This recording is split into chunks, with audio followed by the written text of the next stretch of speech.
내 나이 62살에 나는 빚 5천만 원을 대신 갚아준다는 그 한마디에 다시 시집을 갔습니다.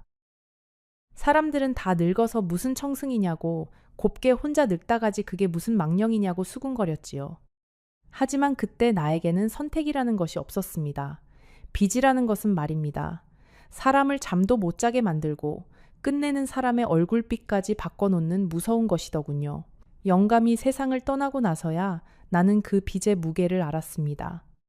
긴 병에 효자 없다더니 그 긴 병수발 끝에 남은 것은 정 떨어진 자식들과 병원에서 날아온 종이 뭉치들과 영감이 동생을 위해 도장을 찍어준 보증빚뿐이었습니다. 다 합치니 5천만 원. 내 평생 만져본 적도 없는 돈이 이제 와서 나를 옥죄어 오고 있었습니다. 나는 본디 가난해도 부끄러운 줄 모르고 살던 사람이었습니다. 영감과 나는 평생 새빵을 전전하다 늙음하게야 겨우 작은 집 한 칸을 마련했지요. 남부럽지 않게 살지는 못했어도 서로 따뜻한 밥 한 술 나눠 먹으며 정으로 버텼습니다. 영감은 말수는 적어도 속이 깊은 사람이라 내 손이 거칠어질까봐 모든 일은 늘 먼저 나서서 했지요. 그런 사람이 몇 해를 알아눕더니 나중에는 나를 알아보지도 못했습니다. 그 병수발을 들면서 나는 내 몸이 어떻게 늙어가는지도 몰랐습니다. 영감이 떠나던 날 나는 울 기운조차 없었습니다. 슬픔보다 먼저 찾아온 것이 앞으로 이 빚을 어찌하나 하는 막막함이었으니까요. 사람이 그렇게 막다른 곳에 몰리면 슬퍼할 겨를도 사치가 되더군요. 나는 영감의 영정 앞에서 죄스럽게도 돈 걱정을 했습니다. 그 미안함이 지금도 가슴 한구석에 가시처럼 박혀 있습니다. 하나밖에 없는 아들 민수에게는 차마 손을 벌릴 수가 없었습니다. 그 애도 제 식구 건사하느라 허리가 휘는 형편이었고 며느리 눈치는 또 어떻고요. 명절에 한번 얼굴 비추는 것도 미안해서 고개를 못 들던 시절이었습니다. 내가 살던 그 작은 집 한 칸마저 넘어가게 생겼는데 나는 그저 마루에 앉아 마당만 바라보고 있었지요. 그러던 어느 날 먼 친척 되는 아주머니가 사람 하나를 소개해 주겠다고 했습니다. 박종배라는 이였습니다. 나보다 3살 위, 일찍 아내를 여의고 혼자 사는 남자라고 했지요. 작은 건물도 하나 있고 형편이 넉넉하다고요. 그리고 그 사람이 나와 살아준다면 내 빚을 대신 갚아주겠노라 했다는 것입니다. 여러분 혹시 그런 순간을 겪어보셨습니까? 자존심이고 체면이고 다 내려놓고 그저 살고 싶다는 생각 하나만 남는 그런 순간 말입니다. 잠시 후에 제가 그 집에 들어가 무엇을 보았는지 말씀드리겠습니다. 다만 먼저 한 가지만 여쭙고 싶습니다. 만약 여러분이 그때의 나였다면 빚에서 벗어나기 위해 그 손을 잡으셨겠습니까? 아니면 끝까지 거절하셨겠습니까? 댓글로 꼭 한마디 남겨주세요. 같은 세월을 건너온 사람들의 마음이 참 궁금합니다. 처음 박종배라는 사람을 만난 날을 나는 아직도 기억합니다. 점잖은 양복을 차려입고 말씨도 부드럽고 나에게 따뜻한 차 한 잔을 시켜주더군요. 그 사람은 내 손을 보더니 고생 많이 한 손이라고 이제는 편하게 모시고 싶다고 했습니다. 그 말 한마디에 나는 그만 눈물이 핑 돌았습니다. 영감 떠난 뒤로 누가 나에게 그런 다정한 말을 해준 적이 있었던가요? 그날 그 사람은 자기 이야기를 참 많이도 했습니다. 젊어서 고생해서 작은 건물 하나 일구었다고, 자식들도 다 키워 내보냈다고, 이제는 적적해서 말동무가 그립다고요. 나는 그 말이 다 진심인 줄 알았습니다. 사람이 사람을 처음 만났을 때 어찌 그 속을 다 들여다볼 수 있겠습니까? 겉으로 드러난 다정함만 보고 나는 그 사람의 마음 깊은 곳에 어떤 그늘이 드리워져 있는지 짐작조차 하지 못했습니다. 나를 그 자리에 데려간 친척 아주머니는 돌아오는 길에 내 손을 잡고 신신당부를 했습니다. 이런 자리는 2번 오는 게 아니라고, 늙어서 빚 없이 편히 사는 것이 복이라고요. 그 아주머니도 어쩌면 그 사람에게 무언가 받은 것이 있었는지도 모릅니다. 나중에 알고 보니 그런 자리를 놓아주고 사례를 받는 일이 그분의 살림 미천이었으니까요. 그때는 그저 나를 위하는 줄로만 알았습니다. 사람이 궁하면 자기를 속이는 사람조차 은인으로 보이는 법이더군요. 그날 밤 나는 영감의 사진 앞에 오래 앉아 있었습니다. 여보, 나 좀 잘못되어도 너무 나무라지 마오. 그렇게 혼잣말을 하며 나는 마음속으로 먼저 간 사람에게 용서를 빌었습니다.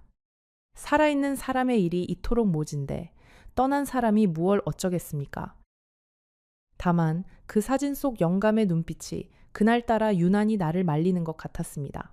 집으로 돌아오는 버스 안에서 나는 창밖을 보며 오래 생각했습니다. 늙어서 다시 남자에게 의지한다는 것이 부끄럽기도 하고 먼저 떠난 영감에게 미안하기도 했지요.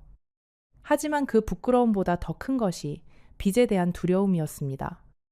매일 밤 천장을 보며 그 숫자를 세던 날들, 전화벨만 울려도 가슴이 철렁 내려앉던 그 시절을 떠올리면 나는 무엇이든 붙잡고 싶었습니다. 민수는 처음에 펄쩍 뛰었습니다. 어머니가 무슨 부귀영화를 보겠다고 그 나이에 남의 집살이를 하러 가느냐고요.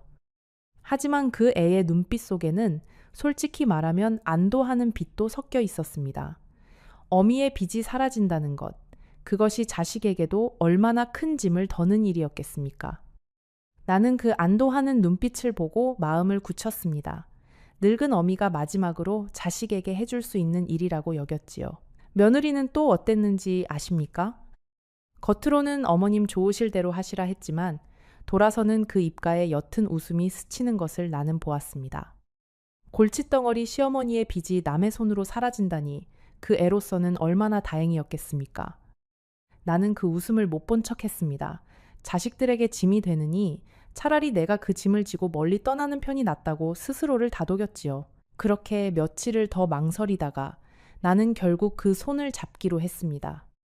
친척 아주머니에게 그러겠노라 전하던 날 나는 마치 낭떠러지에서 한 발을 내딛는 기분이었습니다. 그것이 단단한 땅인지 허공인지도 모르면서요. 사람이 절박하면 눈을 감고도 발을 내딛게 되는 법이더군요. 결혼식이라고 할 것도 없었습니다. 그저 동사무소에 가서 종이에 도장을 찍고 가까운 사람 몇만 불러 국수 한 그릇 대접한 것이 다였습니다. 그 사람은 약속대로 내 빚을 갚아주었습니다. 빚쟁이들의 전화가 뚝 끊기던 그날, 나는 정말이지 새로 태어난 기분이었습니다. 이제 다리를 뻗고 잘 수 있겠구나. 그렇게 생각했지요. 하지만 그것이 얼마나 어리석은 생각이었는지 나는 곧 알게 되었습니다. 빚을 갚던 그날, 그 사람은 은행에서 돌아오는 길에 내게 종이 한 장을 보여주었습니다. 빚을 다 정리했다는 영수증이었지요. 그런데 그것을 내 손에 쥐어주는 대신 그 사람은 그 종이를 곱게 접어 자기 안주머니에 넣었습니다. 그러고는 나직이 말했습니다. 이건 내가 잘 간직하고 있겠다고요. 그때 나는 그 말의 뜻을 미처 알지 못했습니다. 그 종이 한 장이 앞으로 몇 해 동안 나를 묶어두는 사슬이 될 줄은 꿈에도 몰랐지요. 도장을 찍던 그날, 민수가 멀리서 찾아왔습니다. 그 애는 식장도 아닌 동사무소 앞에 서서 차마 안으로 들어오지 못하고 한참을 머뭇거렸지요. 어미가 남의 집에 몸을 의탁하러 가는 자리를 자식이 어찌 웃으며 지켜볼 수 있었겠습니까? 나는 그 애의 손을 잡고 괜찮다고 어미는 이제 빚 걱정 없이 살 거라고 했습니다. 민수는 끝내 아무 말도 못하고 고개를 숙인 채 돌아섰습니다. 그 굽은 등을 바라보며 나는 내가 무슨 짓을 하고 있는 건가 싶어 가슴이 무너졌습니다. 국수 한 그릇을 말아 손님 며칠 대접하던 그 자리에서도 박종배는 시종 무뚝뚝했습니다. 사람들 앞에서는 그래도 점잖은 척하더니 손님이 가고 나자 표정이 싹 변하더군요. 상을 치우는 내게 어서 짐을 챙기라고 마치 일꾼 부리듯 말했습니다. 나는 그제야 어렴풋이 느꼈습니다. 이 결혼은 부부의 연을 맺는 일이 아니라 사람 하나를 사들이는 거래였다는 것을요. 박종배의 집은 겉보기에는 번듯했습니다. 그러나 그 집에 발을 들인 첫날부터 나는 무언가 잘못되었다는 것을 느꼈습니다. 그 집에는 웃음소리가 없었습니다. 마치 오래도록 닫혀있던 방처럼 퀴퀴한 침묵 같은 것이 집안 구석구석에 배어 있었지요. 집안 살림은 손때가 묻지 않아 차갑고 메말라 있었습니다. 그릇 하나, 수저 하나에도 정이라는 것이 느껴지지 않았습니다. 안방 한쪽에는 늘 잠겨있는 작은 방이 하나 있었는데 그 사람은 그 방만은 절대 열지 말라고 했습니다. 나는 그 방문을 지날 때마다 까닭 모를 한기를 느꼈습니다.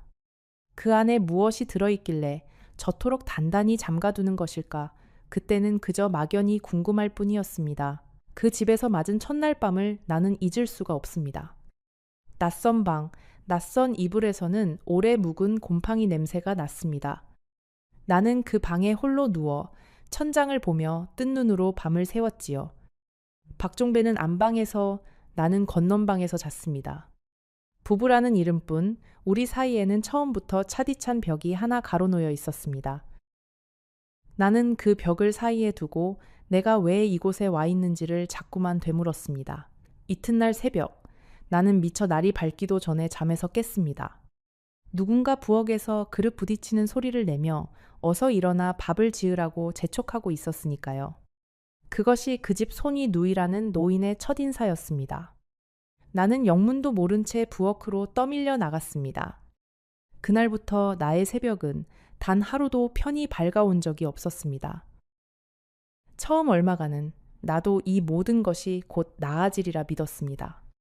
사람이 사람과 살다 보면 정도 들고 서로 맞춰가는 법이라 여겼으니까요. 그래서 나는 더 부지런히 움직였고 더 살갑게 굴어보았습니다. 그러나 시간이 흐를수록 그 집의 냉기는 풀리기는커녕 점점 더 깊어만 갔습니다. 나의 정성은 그들에게 당연한 것이 되었고 그럴수록 그들의 요구는 끝없이 늘어났지요. 나는 그제야 깨달았습니다. 이곳에서 나는 사람이 아니라 빚을 갚으러 들어온 한낱 일손일 뿐이라는 것을요. 그 무렵 나는 밤마다 영감을 그리워했습니다. 가난해도 나를 사람으로 대해주던 그 사람이 그렇게 사무치게 그리울 수가 없었습니다. 떠난 사람은 말이 없는데 나는 자꾸만 그 사람에게 하소연을 했지요. 여보, 내가 잘못 왔나 봐요. 여기는 사람 사는 집이 아니에요. 그 혼잣말이 끝나면 텅 빈 방 안에는 내 한숨 소리만 가득했습니다. 신혼이라는 말이 무색하게 그 사람은 나를 아내로 들인 것이 아니었습니다. 그는 나를 부엌으로 보냈습니다. 새벽같이 일어나 밥상을 차리고 그의 옷을 다리고 그의 늙은 어머니뻘 되는 손이 동서까지 모시는 일이 내 몫이 되었지요. 나는 아내가 아니라 돈을 받고 들어온 일꾼이었던 것입니다. 빚 5천만 원, 그것이 내 몸값이었습니다. 그 집에는 그 사람의 손이 누이라는 노인이 함께 살고 있었습니다. 80이 넘은 그 노인은 종일 안방에 누워 나를 부려먹었습니다. 물 떠와라, 발 주물러라, 죽을 새로 쑤어와라. 조금이라도 틈뜨면 지팡이로 방바닥을 쾅쾅 두드리며 호통을 쳤지요. 나도 이미 60을 넘긴 늙은 몸인데 그 집에서 나는 가장 어린 종처럼 이리 뛰고 저리 뛰어야 했습니다. 허리가 끊어질 듯 아파도 누구 하나 따뜻한 말 한마디 건네는 이가 없었습니다. 새벽에 일어나 군부를 떼고 밥을 짓고 빨래를 하고 그 노인의 시중을 들다 보면 어느새 또 밤이었습니다. 하루가 어떻게 가는지도 몰랐습니다. 그렇게 몸이 부서져라 일을 해도 그 집 사람 누구도 내게 고맙다는 말을 하지 않았습니다. 오히려 당연한 듯, 마치 처음부터 그러라고 들인 사람인 듯 나를 대했지요. 나는 가끔 부엌 바닥에 주저앉아 먼저 떠난 영감이 차라리 그리웠습니다. 가난해도 정은 있었던 그 시절이 말입니다. 그의 자식들은 또 어떻고요. 딸 미경이와 아들 준호는 나를 볼 때마다 눈을 흘겼습니다. 아버지 재산을 노리고 들어온 늙은 여우라고 내 등 뒤에서 수군거리는 소리가 다 들렸습니다. 참으로 기가 막힌 노릇이었지요. 가진 것 하나 없이 빚더미에 깔려있던 내가 누구의 재산을 노린다는 말입니까? 나는 억울했지만 한마디도 대꾸할 수가 없었습니다. 돈을 받고 들어온 사람의 입은 그렇게 무거운 법이더군요. 미경이는 한 달에 한두 번 집에 들를 때마다 꼭 부엌 살림을 헤집어 놓았습니다. 무엇이 없어졌네, 무엇이 줄었네 하면서 나를 도둑 취급했지요. 하루는 안방 장롱을 열어보더니 어머니 폐물이 어디 갔느냐고 내게 따져 물었습니다. 나는 그런 폐물이 있는 줄도 몰랐는데 말입니다. 그 애의 눈빛은 마치 나를 죄인으로 몰아세우는 듯 했습니다. 나는 그저 두 손을 모으고 고개를 숙인 채 그 모진 말을 다 받아냈습니다. 그날 미경이는 끝내 분이 풀리지 않았는지 내 보따리까지 풀어 헤쳤습니다. 행여 무얼 훔쳐두지는 않았나 살핀 것이지요. 그 안에서 나온 것이라고는 낡은 속옷 몇 벌과 먼저 떠난 영감의 손때 묻은 손수건 한 장뿐이었습니다. 미경이는 그것을 보고 코웃음을 치며 내던졌습니다. 나는 바닥에 떨어진 그 손수건을 주워 가슴에 품었습니다. 그것이 내가 그 집에서 지닐 수 있는 유일한 내 것이었으니까요. 아들 준호는 더했습니다. 술에 취해 들어온 날이면 아버지를 향해 큰 소리로 따졌지요. 왜 저런 늙은 여자를 들여 우리 재산을 축내느냐고요. 그럴 때마다 박종배는 아무 말도 하지 않았습니다. 그저 나를 흘끗 쳐다볼 뿐이었지요. 마치 너 때문에 내가 이런 소리를 듣는다는 듯한 그 눈빛이 나는 무엇보다 무서웠습니다. 한 번은 준호가 술김에 내 방문을 발로 차며 당장 이 집에서 나가라고 소리를 질렀습니다. 나는 방 안에서 숨을 죽이고 그 거친 소리가 잦아들기만을 기다렸습니다. 그날 밤 나는 방구석에 웅크리고 앉아 날이 밝을 때까지 떨었습니다.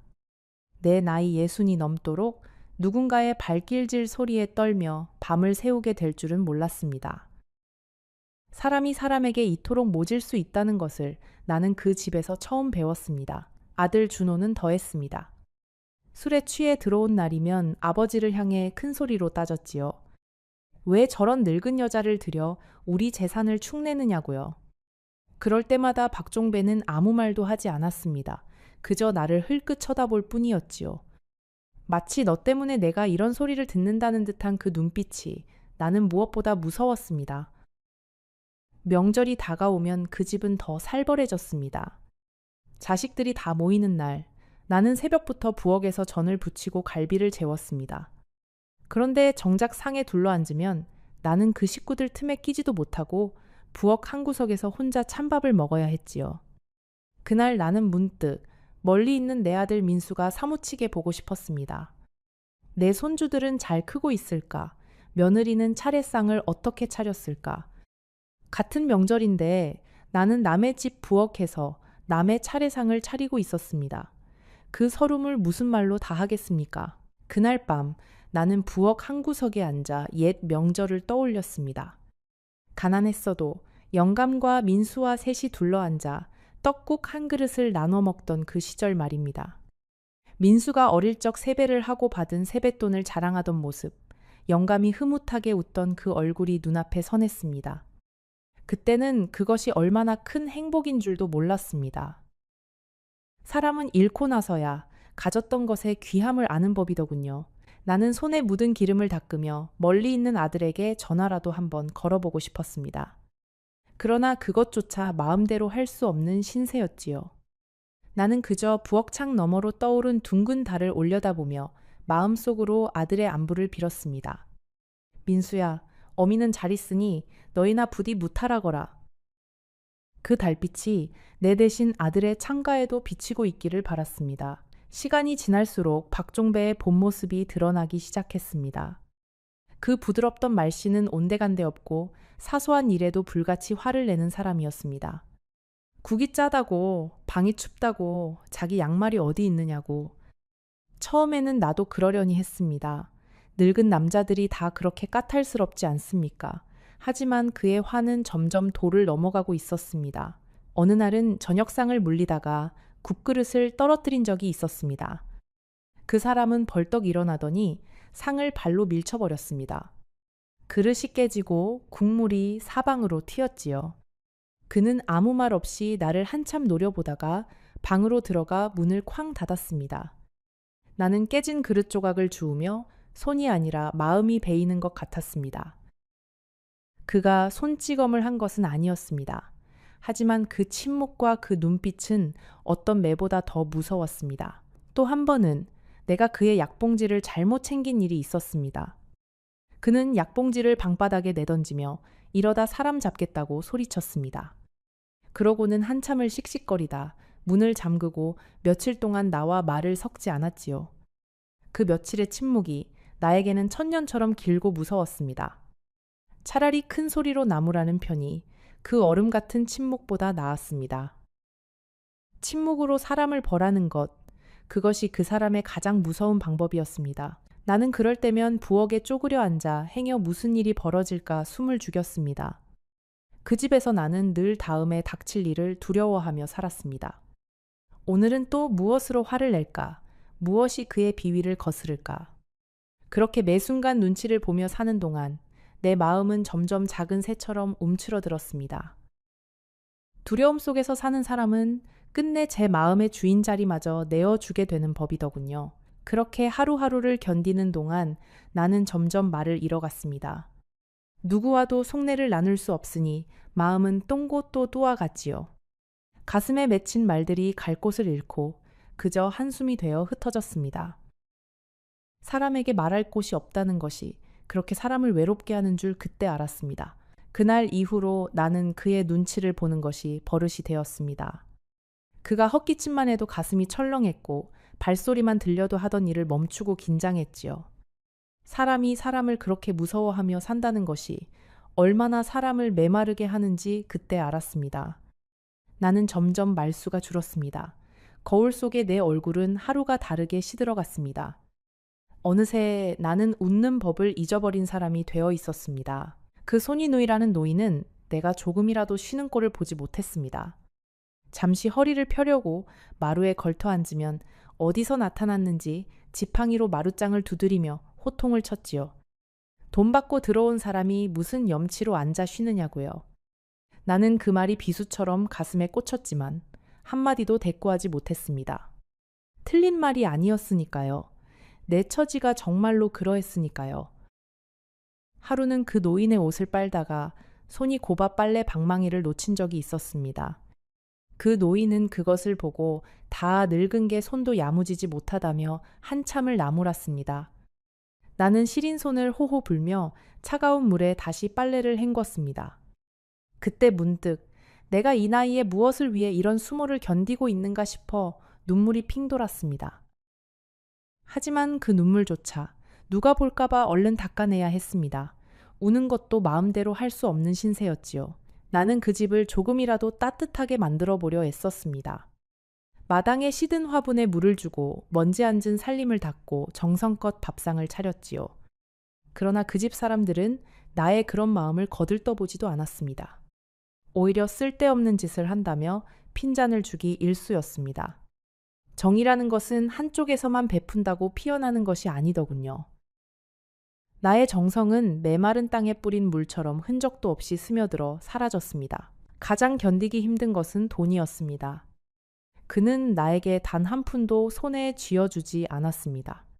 시장에 갈 때면 영수증을 가져오라 했고 콩나물 한 봉지 값까지 일일이 따졌습니다.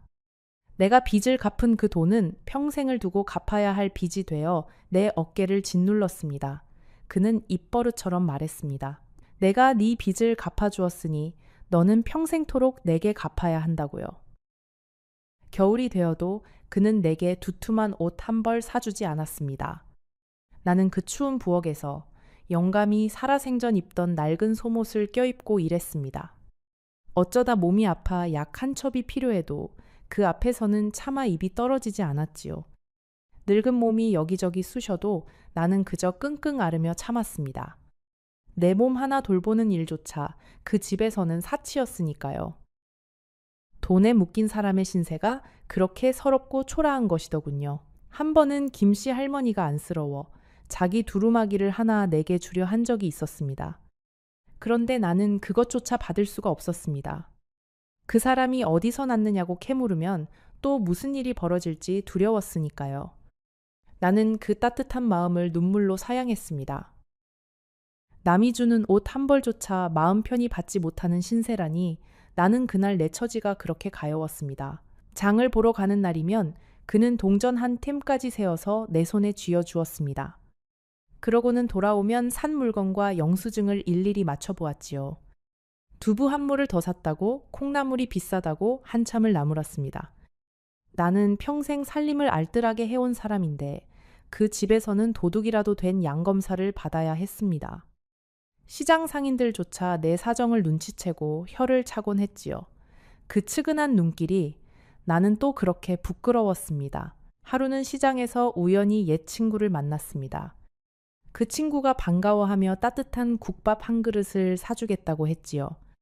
그런데 나는 그 호의조차 받을 수가 없었습니다. 집에 늦게 들어가면 또 무슨 추궁을 당할지 두려웠으니까요. 나는 친구의 손을 뿌리치고 도망치듯 시장을 빠져나왔습니다. 그날 집으로 돌아오는 길에 나는 길가에 서서 한참을 울었습니다. 사람 노릇하며 사는 것이 그렇게 어려운 일이 되어 있었습니다. 시장에는 콩나물을 파는 늙은 아주머니가 한 분 있었습니다. 그분은 내 사정을 눈치챘는지 올 때마다 콩나물을 한 줌씩 더 얹어 주었습니다. 영수증에 적히지 않게 슬그머니 봉지에 넣어주면서요. 말은 없었지만 그 작은 손길에 나는 매번 코끝이 시큰했습니다. 모진 세상에도 그렇게 마음 따뜻한 사람이 한 명쯤은 있더군요. 나는 그 한 줌의 정으로 그 모진 나날을 버텼는지도 모릅니다. 그러던 어느 날 나는 시장 한복판에서 그만 정신을 잃고 쓰러졌습니다. 며칠을 제대로 먹지도 자지도 못한 탓이었지요. 사람들이 놀라 나를 둘러쌌고 그 콩나물 아주머니가 달려와 내 손을 주물러 주었습니다. 정신을 차린 나는 집에 늦었다는 생각에 화들짝 놀라 일어섰습니다. 쓰러져 누운 와중에도 나는 내 몸보다 그 사람의 눈치를 먼저 살펴야 했던 것입니다. 그것이 그때 내 신세였습니다. 집에 돌아오니 박종배는 늦었다며 또 한바탕 나무랐습니다. 내가 길에서 쓰러졌다는 말은 차마 입 밖에 꺼내지도 못했습니다. 그는 내 안색이 어떤지, 내가 끼니는 거르지 않았는지 궁금해하지도 않았지요. 사람이 사람을 이토록 무심히 대할 수 있다는 것이 나는 새삼 서러웠습니다. 그날 밤 나는 살아있는 것 자체가 짐처럼 느껴졌습니다. 그 무렵부터 나는 아들 민수와도 점점 멀어졌습니다. 박종배는 내가 아들에게 전화하는 것조차 못마땅해 했습니다. 친정 자식한테 무얼 그리 빼돌리느냐고 통화하는 옆에서 귀를 세우고 들었지요. 나는 점점 바깥 세상과 끊어져 갔습니다. 마치 깊은 우물 속에 혼자 갇힌 것처럼 하루하루가 캄캄했습니다. 한 번은 민수가 어머니 목소리가 듣고 싶다며 집으로 전화를 걸어온 적이 있었습니다. 내가 수화기를 들자 박종배가 어느새 다가와 그 수화기를 빼앗듯 받아들었습니다. 그러고는 어머니는 잘 계시니 걱정 말라며 자주 전화하지 말라고 했지요. 나는 아들의 목소리를 한마디도 제대로 듣지 못한 채 그저 멀어지는 수화기 너머의 소리만 안타깝게 바라보았습니다. 그날 밤 나는 이불을 뒤집어 쓰고 소리 죽여 울었습니다. 자식이 지척에 있어도 만날 수 없는 것이 그렇게 사무치는 일인 줄 몰랐습니다. 그 무렵부터 나는 자꾸만 같은 꿈을 꾸었습니다. 한 여인이 하얀 한복을 입고 그 잠긴 방문 앞에 서서 나를 가만히 바라보는 꿈이었지요. 그 여인은 아무 말도 하지 않았습니다. 다만 슬픈 눈으로 나를 보다가 어서 이곳을 떠나라는 듯 고개를 가로저었습니다. 나는 그때마다 식은땀을 흘리며 잠에서 깼습니다. 그 여인이 누구인지 나는 묻지 않아도 알 것 같았습니다. 꿈에서 깨면 옆방에서 박종배의 거친 숨소리가 들려왔습니다.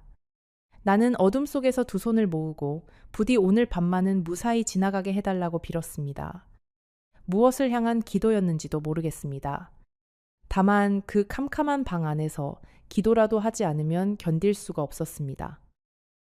사람이 막다른 곳에 몰리면 보이지 않는 무언가에라도 매달리게 되는 법이더군요. 그 무렵 나는 길에서 우연히 민수 또래의 청년을 보면 한참을 멍하니 서 있곤 했습니다. 내 아들도 저렇게 어딘가에서 제 식구를 건사하며 살고 있겠지 하는 생각에서였지요. 손주들은 그새 얼마나 컸을까? 며느리와는 잘 지내고 있을까? 묻고 싶은 것은 산처럼 쌓여가는데 나는 그 무엇도 물을 수가 없었습니다. 자식을 향한 그리움이 그 집에서 나를 가장 아프게 한 것이었습니다. 가끔은 민수가 어릴 적 내 치맛자락을 붙잡고 따라다니던 모습이 떠올랐습니다. 엄마 어디 가지 말라고 눈물 그렁그렁한 눈으로 매달리던 그 작은 아이 말입니다. 이제는 그 아이가 다 자라 어른이 되었는데 정작 어미인 내가 그 아이 곁을 떠나 이 먼 집에 갇혀 있었습니다. 세월이 참 얄갑지요. 나는 그 그리운 얼굴을 마음에 그리며 또 하루를 견뎠습니다. 그리움이라는 것은 참 묘한 것이어서 사람을 아프게 하면서도 또 살게 합니다. 나는 아들을 그리워하는 그 마음 하나로 무너지지 않고 버텼습니다. 언젠가 꼭 그 아이의 곁으로 돌아가겠다는 그 작은 다짐이 나를 지탱한 마지막 기둥이었습니다. 그 기둥 하나가 없었다면 나는 진작에 그 추운 집에서 쓰러지고 말았을 것입니다. 민수도 어미가 이상하다는 것을 느꼈던 모양입니다. 하지만 그 애는 어미가 제 발로 택한 길이라 여겨 차마 깊이 캐묻지 못했지요. 나 또한 자식에게 걱정을 끼치기 싫어서 괜찮다는 말만 되풀이했습니다. 그렇게 우리 모자는 서로를 위한다는 마음 때문에 도리어 점점 더 멀어져 갔습니다. 사랑이라는 것도 때로는 사람을 갈라놓는 법이더군요. 그러던 어느 날이었습니다. 옆집에 사는 김씨 할머니가 나를 슬그머니 부르더군요. 담장 너머로 나를 한참 바라보던 그분의 눈빛이 어쩐지 측은하고도 두려워 보였습니다. 그분이 나직이 물었습니다. 댁은 그 집 먼저 안 사람 이야기를 들어본 적이 있느냐고요? 나는 그때 처음으로 박종배에게 나보다 먼저 살던 아내가 있었다는 사실을 떠올렸습니다. 김씨 할머니의 이야기는 내 등골을 서늘하게 만들었습니다. 먼저 살던 그 부인은 마음씨 곱고 참한 사람이었다고 합니다. 그 부인 역시 어려운 형편에 그 집으로 들어왔다고 했습니다. 나처럼 빚에 쫓겨서였는지 아니면 다른 사정이 있었는지는 알 수 없으나 그 부인도 그 집에서 종처럼 부려지며 살았다는 것입니다. 그러다 어느 해 겨울 그 부인이 갑자기 집을 나갔다고 했습니다. 아니, 나갔다기보다는 사라졌다는 표현이 맞을 것입니다. 사람들은 그 부인이 친정으로 갔다고도 하고 먼 데로 떠났다고도 했지만 그 누구도 그 뒤로 그 부인의 얼굴을 다시 본 사람이 없었습니다. 김씨 할머니는 목소리를 더 낮추었습니다. 그 부인이 사라지기 며칠 전 마을에서 그 부인을 마주쳤다고 했지요. 그때 그 부인의 손목에는 시퍼런 자국이 있었고 눈은 늘 무언가에 쫓기는 사람처럼 불안했다고 합니다. 그 부인이 김씨 할머니의 손을 붙잡고 여기서 벗어나고 싶다고 살려달라고 했다는 것입니다. 그런데 며칠 뒤 그 부인은 흔적도 없이 사라졌습니다. 김씨 할머니는 그날 그 부인의 손을 잡아주지 못한 것이 평생 한이 된다고 했습니다. 김씨 할머니는 그 부인을 떠올리며 한참을 말없이 눈물을 훔쳤습니다. 그 부인은 새벽이면 늘 마당을 쓸었다고 합니다. 담장 너머로 김씨 할머니와 눈이 마주치면 수줍게 웃으며 고개를 숙이던 곱고 조용한 사람이었다고요. 그러나 언제부턴가 그 부인의 웃음이 사라졌고 마당을 쓰는 손길에도 힘이 없어졌다고 했습니다. 그러다 어느 날부터 아예 마당의 모습을 보이지 않게 되었다는 것입니다. 사람이 시들어가는 것을 담장 하나를 사이에 두고도 어쩌지 못했다고 김씨 할머니는 자책했습니다. 마을 사람들도 그 부인의 일을 모르지 않았다고 합니다. 다만 남의 집안일에 끼어드는 것이 두려워 다들 못 본 척 입을 다물었던 것이지요. 그 부인이 사라진 뒤에야 사람들은 수군거렸지만 이미 늦은 일이었습니다. 박종배는 그 부인이 친정으로 갔다고만 했고 누구도 더는 캐묻지 못했습니다. 그렇게 한 사람의 인생이 마을 사람들의 침묵 속에 조용히 지워져 갔습니다. 나는 김씨 할머니의 이야기를 들으며 내가 바로 그 부인의 자리에 앉아 있다는 것을 깨달았습니다. 같은 집, 같은 부엌, 같은 침묵. 그 부인이 걸었던 그 길을 나는 한 걸음씩 똑같이 따라 걷고 있었던 것입니다. 그렇다면 그 길의 끝에서 나를 기다리고 있는 것은 무엇일까요? 나는 그 생각만으로도 온몸이 얼어붙는 것 같았습니다. 나는 그 이야기를 듣고 며칠 밤을 뜬 눈으로 지새웠습니다. 박종배가 화를 낼 때마다 그의 눈빛에 서리던 그 차가운 기운, 그것의 정체를 이제야 알 것 같았습니다.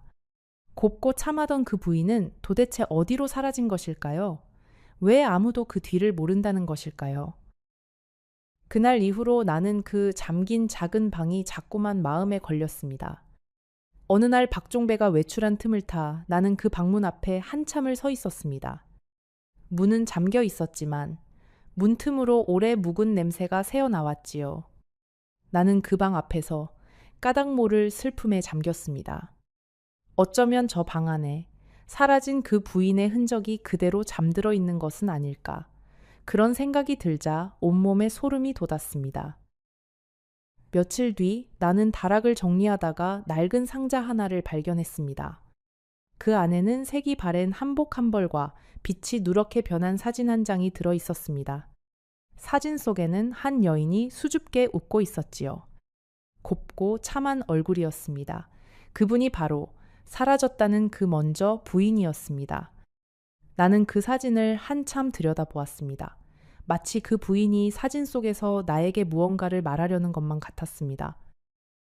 그 한복 자락 사이에서 나는 접힌 종이 한 장을 발견했습니다. 누군가 급하게 써 내려간 듯한 글씨였습니다.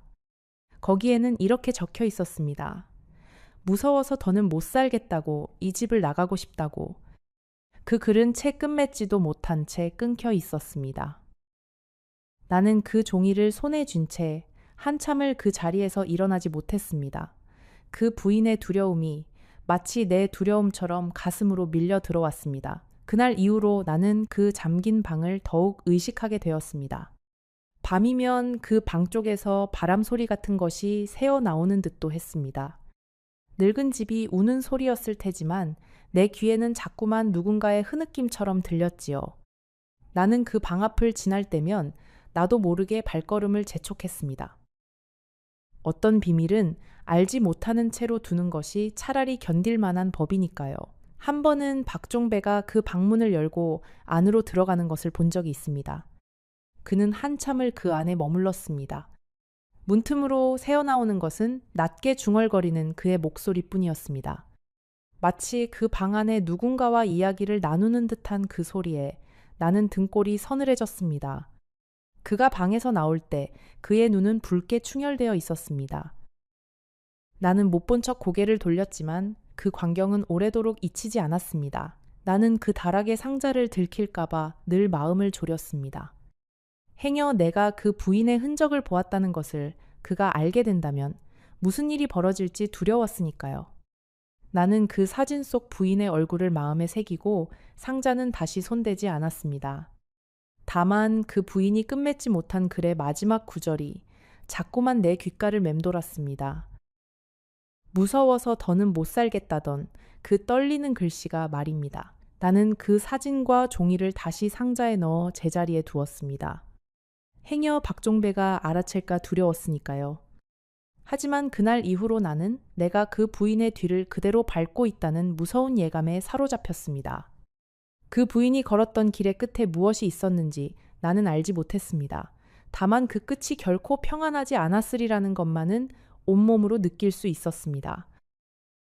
그 무렵 동사무소에서 나온 젊은 복지사 한 사람이 우리 집을 찾아온 적이 있었습니다. 홀로 사는 노인들을 살피러 다닌다고 했지요. 나는 그 사람에게 무어라도 말하고 싶었습니다. 도와달라고, 여기서 나가고 싶다고요. 그런데 박종배가 어느새 문 앞을 막아서더니 우리 집은 아무 문제 없다며 그 사람을 돌려보냈습니다. 나는 그 복지사의 등 뒤에서 차마 입을 떼지 못했습니다. 그렇게 또 한 번 바깥으로 향하던 가느다란 빛 한 줄기가 닫혀버렸습니다. 생각해보면 그 집의 담장은 그리 높지 않았습니다. 그런데도 그 안에서 벌어지는 일은 담장 밖 사람들에게 좀처럼 가닿지 않았습니다.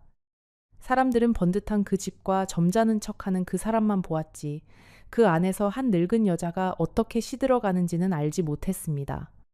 아니, 어쩌면 어렴풋이 짐작하면서도 모른 척했는지도 모릅니다. 남의 집 담장 안을 들여다보는 일은 누구에게나 어렵고 두려운 일이니까요. 나는 가끔 생각합니다. 만약 그때 누군가 한 사람이라도 그 담장을 넘어 내 손을 잡아주었다면 어땠을까 하고요. 먼저 사라진 그 부인도 누군가 손을 내밀어 주기를 얼마나 간절히 바랐을까요? 사람을 살리는 것은 거창한 무엇이 아니라 그저 담장 너머로 내미는 따뜻한 손 하나일 때가 많습니다. 그러나 그 손 하나가 세상에서 가장 내밀기 어려운 것이기도 하지요. 나는 그 시절 누구를 원망할 기운조차 없었습니다. 그저 하루가 무사히 저물기를, 오늘 밤도 별일 없이 지나가기를 바랄 뿐이었지요. 사람이 가장 약해지면 바라는 것이 그렇게 작아지더군요. 큰 행복도 큰 욕심도 다 사라지고 오직 무탈한 하루 하나면 좋겠습니다. 그 작은 바람 하나를 붙들고 나는 그 긴 겨울을 건너고 있었습니다. 그날 밤 나는 오래도록 잠을 이루지 못했습니다. 왜 나는 그 복지사를 붙잡지 못했을까? 왜 한마디를 못했을까? 두려움이라는 것은 사람의 입을 그렇게 막아버립니다. 무서운 사람과 한 지붕 아래 오래 살다 보면 어느새 제 목소리를 잃어버리게 되는 법이더군요. 나는 점점 사라진 그 부인의 마음을 알 것 같았습니다. 한 번은 큰맘 먹고 그 집을 나서 본 적이 있습니다. 보따리도 챙기지 못한 채 그저 발길 닿는 대로 큰 길까지 걸어 나갔지요. 그런데 막상 거리에 서고 보니 내가 갈 곳이 어디에도 없었습니다. 아들 집으로 가자니 며느리 얼굴이 떠올랐고 친구 집에 신세를 지자니 그것도 하루 이틀이지요. 나는 결국 해가 질 무렵 다시 그 집 대문 앞으로 돌아오고 말았습니다. 갈 곳 없는 늙은이에게는 그 모진 집조차 한 끼 밥과 잠자리가 있는 유일한 곳이었으니까요. 그날 박종배는 내가 어디를 다녀왔느냐고 캐물었습니다. 나는 그저 바람을 쐬고 왔다고 둘러댔지만 그의 눈빛은 내 거짓말을 꿰뚫어 보는 듯 했습니다. 그는 아무 말 없이 나를 한참 노려보더니 다시는 멋대로 집을 비우지 말라고 했습니다. 그 낮고 차가운 목소리가 어떤 호통보다 무서웠습니다. 그날 이후로 나는 마치 보이지 않는 줄에 묶인 사람처럼 그 집을 벗어날 엄두를 내지 못했습니다. 그렇게 계절이 몇 번 바뀌는 동안 나는 차츰 나 자신을 잃어갔습니다. 거울 앞에서도 나를 알아보기 어려웠습니다. 등은 굽고 얼굴에는 그늘이 졌으며 눈빛에는 생기가 사라졌지요. 한때는 누구보다 부지런하고 정 많던 내가 그 집에서는 그저 시키는 대로 움직이는 그림자가 되어 있었습니다. 사람이 사람답게 사는 일이 그토록 귀하고도 어려운 것인 줄 그때 비로소 알았습니다. 그래도 옆집 김씨 할머니는 가끔 담장 너머로 따뜻한 것을 건네주곤 했습니다. 김이 모락모락, 나는 찐 고구마 한 알, 갓 부친 부침개 한 조각 같은 것들 말입니다. 그 사람이 외출한 틈을 타 우리는 담장 아래에서 잠깐씩 이야기를 나누었지요. 그 짧은 순간이 그 집에서 내가 숨을 쉴 수 있는 유일한 틈이었습니다. 사람의 정이라는 것은 그렇게 담장 하나를 넘어서도 사람을 살리는 힘이 있더군요. 하루는 김씨 할머니가 내 손을 꼭 잡고 말했습니다. 댁은 절대 그 먼저 부인처럼 되지 말라고 무슨 수를 써서라도 살아서 그 집을 나오라고요. 그 말에 나는 그만 눈물이 쏟아졌습니다. 그 집에 들어온 뒤로 나를 사람으로 걱정해준 첫마디였으니까요. 나는 그 따뜻한 손을 잡고 꼭 그러겠노라 마음속으로 다짐했습니다. 그날 밤 나는 오랜만에 조금 편한 잠을 잤습니다. 세상에 내 편이 한 사람이라도 있다는 것이 그렇게 큰 힘이 되는 줄 몰랐습니다. 비록 담장 하나를 사이에 둔 이웃일 뿐이었지만 그 한 사람의 마음이 나를 무너지지 않게 붙들어 주었지요. 어쩌면 사람은 단 한 사람의 진심만으로도 살아갈 수 있는 존재인지도 모릅니다. 여러분 잠시 숨을 고르겠습니다. 지금부터 제가 들려드릴 이야기는 내가 그 집에서 보낸 가장 길고 추웠던 겨울의 이야기입니다. 조금만 더 계셔주세요. 잠시 후면 그 집의 닫힌 방문 뒤에 무엇이 숨어 있었는지 알게 되실 테니까요. 그 겨울 박종배의 건강이 눈에 띄게 나빠지기 시작했습니다. 평생 술과 담배를 가까이 한 사람이라 가슴을 부여잡고 주저앉는 일이 잦아졌지요. 그럴 때마다 그는 더욱 신경질적으로 변했습니다. 자기 몸이 약해지는 것이 마치 내 탓이라도 되는 양 애좀은 나에게 화풀이를 했습니다. 병이 들자 그는 더욱 나를 옆에 붙들어 두었습니다. 잠시도 곁을 떠나지 못하게 하고 밤새 곁에서 시중을 들게 했지요. 그러면서도 고맙다는 말은커녕 약이 쓰다고 죽이 식었다고 짜증을 부렸습니다. 나는 밤낮 없이 그 곁을 지키느라 내 몸이 어떻게 무너지는지도 몰랐습니다. 어느새 나도 끼니를 거르는 일이 잦아졌고 거울 속에 나는 그 부인의 사진처럼 빛이 발해가고 있었습니다. 밤이 가장 길고 힘들었습니다. 그는 두어 시간마다 나를 깨워 물을 찾고 이불을 고쳐달라 하고 등을 두드려달라 했습니다. 나는 거의 잠을 이루지 못한 채 그의 머리맡을 지켰지요. 그러면서도 행여 무슨 일이 생길까 잠시도 마음을 놓을 수가 없었습니다. 그렇게 며칠 밤을 새우다 보면 내가 환자인지 그가 환자인지 분간이 가지 않을 지경이었습니다. 사람을 미워하면서도 그 곁을 떠나지 못하고 돌보는 일이 그토록 사람을 지치게 하는 줄 몰랐습니다. 그래도 나는 그 병수발을 마다하지 않았습니다. 미운 정도 정이라고 막상 사람이 그렇게 무너져가는 모습을 보니 측은한 마음이 들었으니까요. 한편으로는 먼저 떠난 영감을 떠나보낸 그 시절이 자꾸만 겹쳐 떠올랐습니다. 사람이 떠나는 자리를 2번이나 지키게 되다니 내 팔자가 어찌 이런가 싶었지요. 그러나 2사람을 보내는 내 마음의 무게는 하늘과 땅처럼 달랐습니다. 한 사람은 사랑이었고 한 사람은 두려움이었으니까요. 그 겨울은 유난히 길고 추웠습니다. 처마 끝에 매달린 고드름처럼 그 집에 하루하루도 차갑게 얼어붙어 갔지요. 병든 그는 점점 더 자주 그 부인의 이름을 불렀고 자식들은 점점 더 자주 다투었으며 나는 점점 더 말이 없어졌습니다. 그 집안의 모든 것이 끝을 향해 천천히 가라앉고 있었습니다. 나는 그 한가운데에서 떠날 날만을 손꼽아 기다렸습니다. 하루는 그가 잠시 정신이 맑아진 틈에 나를 가만히 바라보았습니다. 그러고는 나직이 자기 같은 사람을 만나 고생만 시켜 미안하다고 했습니다. 평생 처음 듣는 그 다정한 말에 나는 어찌할 바를 몰랐습니다. 미워하던 마음과 가엾어하던 마음이 한꺼번에 뒤엉켜 그저 눈물만 흘렸지요. 사람의 마음이라는 것이 이토록 모순된 것인 줄 나는 그날 처음 알았습니다. 그러나 그 다정함도 오래가지 못했습니다.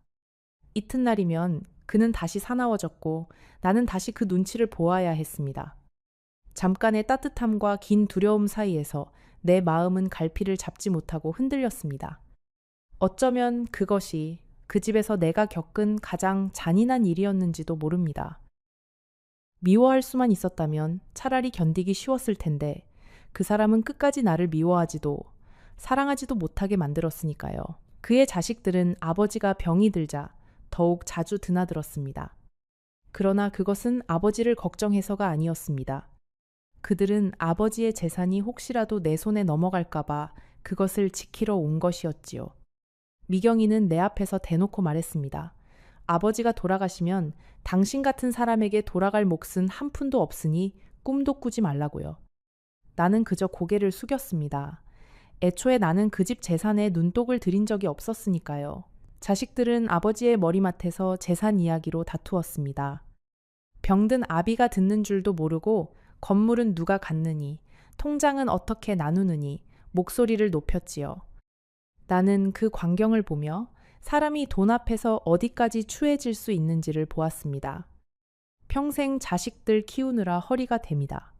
그 사람도 막상 병들어 누우니 자식들에게는 그저 재산 덩어리에 지나지 않았던 것입니다. 나는 문득 멀리 있는 내 아들 민수를 떠올리며 가슴이 미어졌습니다. 미경이와 준호는 변호사를 데려오기까지 했습니다.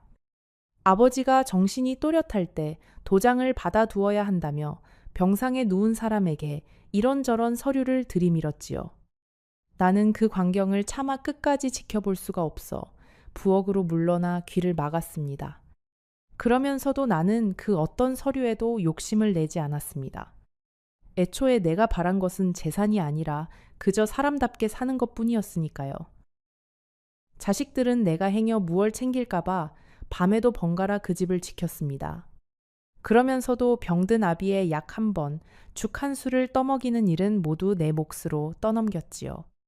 효도는 입으로만 하고 받은 일은 모두 남에게 맡기는 그 모습이 나는 참으로 서글펐습니다.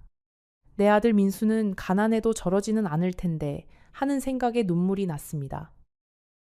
자식이 많다고 효자가 나는 것이 아니더군요. 마음이 있어야 효자가 나는 것이지요. 병이 깊어갈수록 박종배는 이상한 말을 하기 시작했습니다. 잠결에 누군가의 이름을 부르며 식은땀을 흘렸지요. 그 이름은 먼저 세상을 떠난 그 부인의 이름이었습니다. 그는 헛것을 보는 듯 허공에 대고 손을 내저으며 미안하다고 잘못했다고 중얼거렸습니다.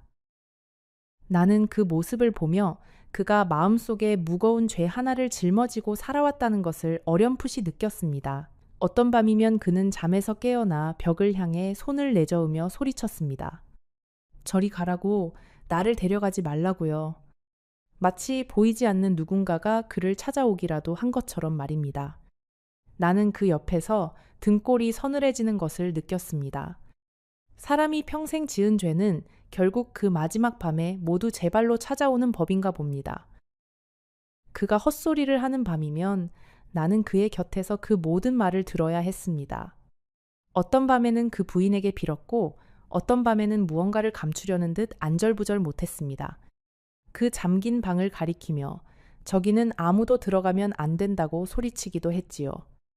나는 그 곁에서 그가 평생 등에 지고 살아온 짐의 무게를 짐작할 수 있었습니다. 사람이 남에게 모질게 군 죄는 끝내 제 마음을 갉아먹고야 마는 법이더군요. 낮이 되면 그는 언제 그랬냐는 듯 다시 사나워졌습니다. 밤의 두려움을 들킨 것이 부끄러웠는지 더욱 매섭게 나를 몰아붙였지요. 나는 그 사람의 낮과 밤을 모두 견디며 점점 더 깊은 우물 속으로 가라앉았습니다. 그러면서도 한편으로는 그 사람이 가엾기도 했습니다. 미워하면서도 가엾어 하는 그 마음이 사람을 가장 지치게 하는 것이더군요. 어느 깊은 밤, 그가 나를 머리맡에 불러 앉혔습니다. 그날따라 그의 눈빛이 유난히 흐렸습니다. 그는 떨리는 목소리로 자기가 평생 후회하는 일이 하나 있다고 했습니다. 먼저 떠난 그 사람에게 너무 모질게 굴었다고요. 그 사람도 빚 때문에 자기에게 시집을 왔고 자기는 그 빚을 빌미로 그 사람을 종처럼 부렸다고 했습니다. 그러다 그 사람이 견디다 못해 집을 나가려 하던 그 밤에 무슨 일이 있었는지는 끝내 말하지 않았습니다. 다만 그는 그 밤 이야기를 꺼내다 말고 입을 꾹 다물어 버렸습니다. 나는 그 침묵이 무서웠습니다. 말하지 않은 그 밤의 일이 오히려 첫마디 말보다 더 또렷하게 내 가슴을 짓눌렀습니다. 곱고 참하던 그 부인이 왜 흔적도 없이 사라졌는지 나는 차마 끝까지 묻지 못했습니다. 어떤 이야기는 듣지 않는 편이 사람을 살게 하는 법이니까요. 그는 그날 밤 내 손을 꼭 붙잡고 한 가지를 부탁했습니다. 자기가 떠나거든 그 잠긴 방만은 절대 열어보지 말고 그대로 두라고요. 나는 아무 대답도 하지 못했습니다. 그 방 안에 무엇이 있는지 나는 이미 어렴풋이 짐작하고 있었으니까요. 그 부인의 바랜 한복과 끝맺지 못한 그 글이 자꾸만 눈앞에 어른거렸습니다. 그날 이후로 나는 한 가지를 결심했습니다. 이 집에서 나가야겠다고요. 빚이고 뭐고 이대로 가다가는 나도 그 부인처럼 흔적 없이 쓰러질 것만 같았습니다. 나는 몰래 아들 민수에게 편지를 썼습니다. 어미가 잘못했다고 이제라도 돌아가고 싶다고요. 편지를 쓰는 내내 내 손은 떨렸습니다. 행여 그 사람에게 들킬까 글자 하나 쓸 때마다 방문을 돌아보았지요. 나는 그 편지를 속옷 깊숙이 감추어 두었다가 시장에 가는 길에 몰래 붙이기로 마음먹었습니다. 그 작은 종이 한 장에 내 마지막 희망을 걸었던 것입니다. 다시 자식의 곁으로 돌아갈 수만 있다면 빈손이라도 좋았습니다. 그런데 그 편지를 쓰던 날 하마터면 그에게 들킬 뻔했습니다. 내가 막 봉투에 편지를 넣고 있을 때 인기척도 없이 방문이 열렸으니까요. 나는 황급히 편지를 치맛자락 밑으로 감추었습니다. 그는 의심스러운 눈초리로 내 손과 방 안을 둘러보았습니다. 다행히 그는 무얼 찾지 못하고 돌아섰지만 그 짧은 순간에 내 심장은 터질 듯이 뛰었습니다. 만약 그때 그 편지를 들켰더라면 나 역시 그 부인처럼 되었을지도 모를 일이었습니다. 그날 밤 나는 편지를 품에 안고 뜬 눈으로 지새웠습니다. 다음 날 시장에 가는 길에 꼭 붙이리라. 그렇게 다짐하면서요. 아들의 손을 다시 잡을 수 있다는 그 작은 희망 하나가 그 무서운 집에서 나를 버티게 한 마지막 끈이었습니다. 나는 그 편지를 어루만지며 부디 이 마음이 자식에게 가닿기를 빌고 또 빌었습니다. 그것이 그 집에서 내가 품은 마지막 희망이었습니다. 하지만 세상 일이라는 것이 어디 마음먹은 대로만 흘러가던가요. 내가 떠날 결심을 한 바로 그 무렵 박종배의 병세가 갑자기 위중해졌습니다. 그 추운 겨울밤 그는 가슴을 움켜쥐고 쓰러졌습니다. 나는 그 곁에서 어쩔 줄을 몰랐습니다.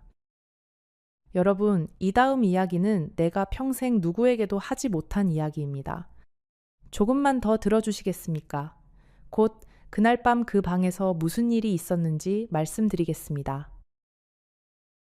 그날 밤 나는 분명 전화기를 들었습니다. 하지만 내 손가락은 한참을 허공에서 떨었습니다. 그 짧은 순간에 내 머릿속으로는 지난 몇 해의 서름이 한꺼번에 밀려왔습니다. 부엌대기처럼 부려지던 날들, 콩나물값까지 따지던 그 목소리, 곱고 참하던 그 부인의 사라진 얼굴. 나는 그 순간 사람으로서 해서는 안 될 생각을 잠시 품었던 것 같습니다. 그러나 나는 끝내 그 망설임을 떨치고 사람들을 불렀습니다. 다만 그 망설였던 짧은 시간이 평생 내 가슴에 멍울로 남았습니다. 사람들이 왔을 때 박종배는 이미 손을 쓸 수 없는 상태였습니다. 그는 그 겨울밤 그렇게 세상을 떠났습니다. 나는 지금도 스스로에게 묻습니다. 그날 내가 조금만 더 빨랐다면 무언가 달라졌을까요? 아니면 어차피 정해진 일이었을까요? 나는 그를 해치지 않았습니다. 손 하나 대지 않았습니다. 하지만 그 잠깐의 망설임만큼은 평생 나를 떠나지 않았습니다. 사람의 마음이라는 것이 그렇게 무서운 것이더군요. 박종배가 떠나자 그의 자식들은 기다렸다는 듯이 달려들었습니다. 그들은 장례가 끝나기가 무섭게 나를 그 집에서 내쫓았습니다. 재산은 한 푼도 내 몫이 아니라며 내가 들고 나갈 수 있는 것은 처음 들어올 때 가져온 보따리 하나뿐이었습니다. 나는 아무것도 가지지 못했습니다. 다만 갚았던 그 빚만큼은 다시 지지 않게 되었지요. 그것 하나가 그 모진 세월의 유일한 대가였습니다. 그 집을 나오던 날 나는 그 잠긴 방문을 마지막으로 한번 돌아보았습니다. 그 방은 끝내 열리지 않은 채 그대로 남았습니다. 그 안에 잠든 사연이 무엇이었든 이제 그것은 나의 몫이 아니었습니다. 다만 나는 대문을 나서며 마음속으로 그 부인에게 작별을 고했습니다. 부디 그곳에서는 편안하시기를 하고요. 세상 사람들은 이런저런 말들을 했습니다. 늙은 부부 사이의 일이라며 그저 안타깝게 여기고 넘어갔지요. 누구도 그 집의 닫힌 방문 뒤를 깊이 들여다보려 하지 않았습니다. 먼저 사라졌던 그 부인의 일도, 박종배가 떠난 그 밤의 일도 모두 시간 속에 그렇게 묻혀갔습니다. 나는 보따리 하나를 들고 아들 민수의 집으로 갔습니다. 며느리는 여전히 나를 반기지 않았지만 민수는 말없이 내 손을 잡아주었습니다. 어머니, 고생 많으셨다고. 그 한마디에 나는 그 집 대문 앞에 주저앉아 한참을 울었습니다. 돌아갈 곳이 있다는 것이 그렇게 고마운 일인 줄 그때 처음 알았습니다. 그날 이후로 벌써 20해 가까운 세월이 흘렀습니다. 나는 이제 80을 넘긴 늙은이가 되었습니다. 그 모진 세월을 떠올릴 때마다 나는 한 가지를 생각합니다. 빚이라는 것은 사람을 절벽으로 내몰고 그 절벽 끝에서 사람은 가장 어리석은 선택을 하게 된다는 것을요. 내가 그때 그 손을 잡지 않았더라면 어땠을까요? 집 한 칸을 잃고 길에 나앉았을지도 모릅니다. 하지만 적어도 그 캄캄한 우물 속에서 몇 해를 보내지는 않았을 것입니다. 적어도 그 겨울밤 사람으로서 해서는 안 될 생각을 품고 평생을 후회하며 살지는 않았을 것입니다. 사람은 누구나 살면서 한 번쯤 절박한 순간을 만납니다. 그럴 때 누군가 손을 내밀면 그 손이 구원의 손인지 올가미인지 분간하기가 참으로 어렵습니다. 나는 여러분께 이 말씀 하나만 드리고 싶습니다. 아무리 절박해도 사람의 존엄을 돈으로 사고 파는 일에는 발을 들이지 마시라고요. 그것은 빚을 갚는 일이 아니라 평생 갚지 못할 더 큰 빚을 지는 일이니까요. 오늘 밤도 나는 가끔 그 부인의 얼굴을 떠올립니다. 곱고 참했다는, 끝내 흔적도 없이 사라졌다는 그 부인 말입니다. 나는 그분 대신 살아남아 이렇게 여러분께 이야기를 들려드리고 있습니다. 어쩌면 그것이 살아남은 사람의 책임인지도 모르겠습니다. 여러분, 부디 기억해 주세요. 누군가 내미는 손이 너무 달콤하거든 한 번쯤 그 손의 무게를 의심해 보시기를. 세상에 공짜로 갚아주는 빚은 없으니까요. 만약 오늘 이 이야기가 여러분의 마음 한구석을 건드렸다면 지금 화면에 보이는 저 영상을 꼭 눌러보세요. 그 이야기는 오늘 이야기보다 더 깊고 더 서늘한 또 다른 한 사람의 인생이 담겨 있습니다. 분명 끝까지 눈을 떼지 못하실 겁니다. 그곳에서 다시 만나요.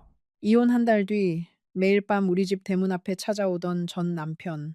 그가 거기 서 있던 진짜 이유를 알게 된 날, 저는 그 자리에서 무너지고 말았습니다. 50년을 한 집에서 산 사람과 갈라선 지 꼭 한 달째 되던 밤이었습니다. 자정이 가까운 시간, 저는 막 자리에 누워 이불을 끌어당기던 참이었습니다. 그런데 대문 쪽에서 무언가 느껴졌습니다. 발소리도 아니고 두드리는 소리도 아니었습니다. 그저 누군가가 그 자리에 가만히 서 있는 그런 무거운 기척이었습니다. 처음에는 길고양이려니 했습니다. 나이를 먹으면 작은 소리 하나에도 가슴이 덜컥 내려앉으니까요. 그런데 다음 날 밤도 또 그 다음 날 밤도 똑같은 시간에 똑같은 기척이 대문 앞에 머물다 사라졌습니다. 나흘째 되던 밤, 저는 결국 떨리는 손으로 대문 틈에 눈을 갖다 대었습니다. 그리고 가로등 불빛 아래 한 사람의 그림자를 보았습니다. 50년을 한 이불 밑에서 함께 늙은 사람이었습니다. 한 달 전, 제 손으로 서류에 도장을 찍어 남남이 된 그 사람, 제 전 남편이었습니다. 그는 한마디도 하지 않았습니다. 그저 대문 쪽을 한참 바라보다가 천천히 등을 돌려 어둠 속으로 걸어갔습니다. 마치 처음부터 거기 없던 사람처럼 말입니다. 그날 밤 저는 한숨도 못 잤습니다. 화가 치밀다가 또 무섭다가 어느 순간에는 까닭 모를 서글픔이 가슴 밑바닥에서 차올랐습니다. 헤어진 마누라 집 앞에 매일 밤 찾아와 저렇게 서 있다가는 이유가 도대체 무엇일까? 무슨 할 말이 남은 걸까? 아니면 무슨 원망이라도 품은 걸까?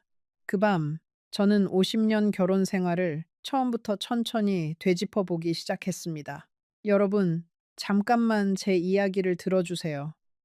지금부터 제가 들려드릴 이야기는 제가 그 사람을 50년 동안 얼마나 모르고 살았는지에 대한 이야기입니다. 그 대문 앞 그림자가 무엇을 숨기고 있었는지, 그리고 그 진짜 이유를 알게 된 날, 제가 왜 그 자리에 주저앉았는지, 잠시 뒤에 천천히 말씀드리겠습니다. 혹시 여러분 곁에도 말없이 무뚝뚝하기만 한 사람이 있다면 댓글로 한 줄 적어주세요. 그 침묵이 정말 무관심인지 아니면 그 안에 다른 무언가가 들어있는지 제 이야기를 끝까지 들으시면 다시 한번 곱씹어 보게 되실 겁니다. 제 이름은 김순자. 올해로 78이 되었습니다. 27에 시집을 가서 77에 도장을 찍었으니 꼬박 50년을 그 사람과 살았습니다. 남편 이름은 박상철, 저보다 4살 위였습니다. 젊어서는 시골 정미소에서 일했고, 나중에는 읍내에서 자그마한 방앗간을 하며 우리 식구를 먹여 살렸습니다. 자식은 둘을 두었습니다. 큰딸 영숙이와 한참 늦게 본 아들 재호. 남편은 평생 입이 무거운 사람이었습니다. 혼인하던 첫날부터 그랬습니다. 좋은 일이 있어도 그저 고개만 끄덕이고 속상한 일이 있어도 혼자 마당에 나가 한참을 쪼그려 앉아 있다 들어왔습니다. 저는 그게 늘 답답했습니다. 옆집 부부는 다투더라도 큰 소리로 싸우고 화해할 때는 또 그만큼 깔깔 웃는데 우리 집 안방에는 늘 절강 같은 정막만 흘렀으니까요. 혼인하고 첫 해 우리는 단칸방에서 살림을 시작했습니다. 부엌이 따로 없어 마당 한쪽에 아궁이를 놓고 밥을 지었습니다. 겨울이면 손등이 트도록 찬물에 쌀을 잃었고 그 사람은 동트기 전에 일을 나가 캄캄해져서야 돌아왔습니다. 그 시절에는 다들 그렇게 살았으니 가난이 부끄럽지는 않았습니다. 다만 서운했던 것은 그 사람이 따뜻한 말 한마디를 건넨 적이 없다는 것이었습니다. 고단한 하루 끝에 오늘 욕봤소. 그 한마디면 됐을 텐데 그 사람은 밥상 앞에 앉아 그저 묵묵히 수저만 들었습니다. 시어머니는 무서운 분이셨습니다. 새벽이면 저를 깨워 아침을 짓게 하셨고 조금이라도 손이 더디면 부직갱이로 솥뚜껑을 두드리며 호통을 치셨습니다. 저는 친정에서 막내로 곱게 자란 딸이었는데 시집을 오고 나서는 손에 물 마를 날이 없었습니다. 한겨울 우물가에서 빨래를 하다 보면 손가락이 빨갛게 얼어 감각이 사라지곤 했습니다. 그런 날이면 부엌 구석에 쪼그려 앉아 소리 죽여 울었습니다. 친정 어머니가 사무치게 그리웠지만 시집간 딸은 함부로 친정 문턱을 넘는 게 아니라던 그 시절이었으니 그저 혼자 사귈 수밖에 없었습니다. 그런데 어느 겨울밤이었습니다. 시어머니께 호되게 꾸중을 듣고 마당에서 떨고 있는데 그 사람이 말없이 다가오더니 제 손에 무언가를 쥐어주었습니다. 두툼한 털목도리였습니다. 읍내장에서 사왔는지 아직 새것 냄새가 났습니다. 그는 아무 말 없이 제 목에 목도리를 둘러주고는 돌아서서 방으로 들어가 버렸습니다. 저는 그 목도리를 두른 채 한참을 마당에 서 있었습니다. 목은 따뜻해졌는데 이상하게 가슴은 더 시렸습니다. 고맙다는 말 한마디면 될 것을 그 사람은 그것조차 입 밖에 내지 못하는 사람이었으니까요. 그 시절 저는 새벽마다 우물가에 나가 물을 길었습니다. 두레박을 끌어올리다 보면 손이 고봐 두레박줄을 놓치기 일쑤였습니다. 그런데 언제부터인가 우물가에 나가보면 항아리에 물이 가득 차 있는 날이 있었습니다. 처음에는 누가 그랬는지 몰랐습니다. 한참 뒤에야 그 사람이 일을 나가기 전 캄캄한 새벽에 미리 물을 길어 놓았다는 것을 알았습니다. 제가 추운 새벽에 우물가에서 고생할까 봐서요. 그러면서도 그 사람은 단 한 번도 내가 물 길어 놨소 라는 말을 하지 않았습니다. 그저 묵묵히 제가 모르게 그게 그 사람의 방식이었습니다. 여름이면 또 이런 일도 있었습니다. 장마철에 부엌 아궁이에 불이 잘 붙지 않아 제가 매캐한 연기에 눈물을 쏟으며 애를 먹곤 했는데 어느 날부터인가 마른 장작이 처마 밑에 차곡차곡 쌓여 있었습니다. 비를 맞지 않도록 가마니까지 덮어서요. 그 사람이 일 나가기 전 새벽에 혹은 일 마치고 돌아온 늦은 밤에 미리 패어둔 것이었습니다. 그런 것들을 보면서도 저는 고맙다는 말 한마디 제대로 들어본 적이 없으니 그 따뜻함을 따뜻함으로 받아들이지 못했습니다. 말이 없으니 그 마음이 제 가슴까지 닿지 못했던 거지요. 그 사람의 손을 처음 제대로 들여다본 것도 그 무렵이었습니다. 손마디가 굵고 손바닥이 돌처럼 단단했습니다. 젊어서부터 안 해본 일이 없는 손이었습니다. 막일이며 집 나르는 일이며 식구를 먹여 살리느라 그 손은 쉴 틈이 없었습니다. 한 번은 그 사람이 아끼던 만년필이 사라진 것을 알았습니다. 장인어른께 받은 그 사람이 유일하게 귀하게 여기던 물건이었지요. 어디 갔느냐 물으니 그저 어디 뒀는지 모르겠소 하더군요. 한참 뒤에야 알았습니다. 그달 쌀값이 모자라 그 만년필을 읍내 전당포에 맡겼던 것을요. 그러고도 그 사람은 저에게 내색 한 번 하지 않았습니다. 시어머니가 세상을 떠나시던 날도 그랬습니다. 그 사람은 어머니의 손을 잡고 밤을 새웠지만 끝내 눈물 한 방울 보이지 않았습니다. 장례를 다 치르고 난 그날 밤, 저는 그 사람이 뒷마당에서 혼자 어깨를 들썩이는 것을 보았습니다. 평생 처음 보는 모습이었습니다. 다가가 등을 쓸어주고 싶었지만 그 사람이 부끄러워할까봐 저는 그만 발길을 돌렸습니다. 지금 와 생각하면 그때 모르는 척 돌아선 것이 두고두고 후회가 됩니다. 그 사람이 마음을 열 수 있었던 몇 안 되는 순간을 제가 또 그렇게 흘려보낸 거니까요. 영숙이를 낳던 날도 그랬습니다. 진통이 이틀이나 갔습니다. 그 사람은 병원 복도를 밤새 서성였다고 나중에 간호사한테 전해 들었습니다. 그런데 막상 아이를 안겨주자 그 사람은 그저 아이의 작은 얼굴을 한참 들여다보기만 했습니다. 눈가가 붉어진 것을 저는 분명히 보았는데 그 사람은 끝내 아무 말도 하지 않고 돌아서서 마당으로 나가버렸습니다. 그때 저는 생각했습니다. 이 사람은 기쁨도 슬픔도 다 혼자 삼키는 사람이구나. 나하고는 영영 나눌 줄 모르는 사람이구나.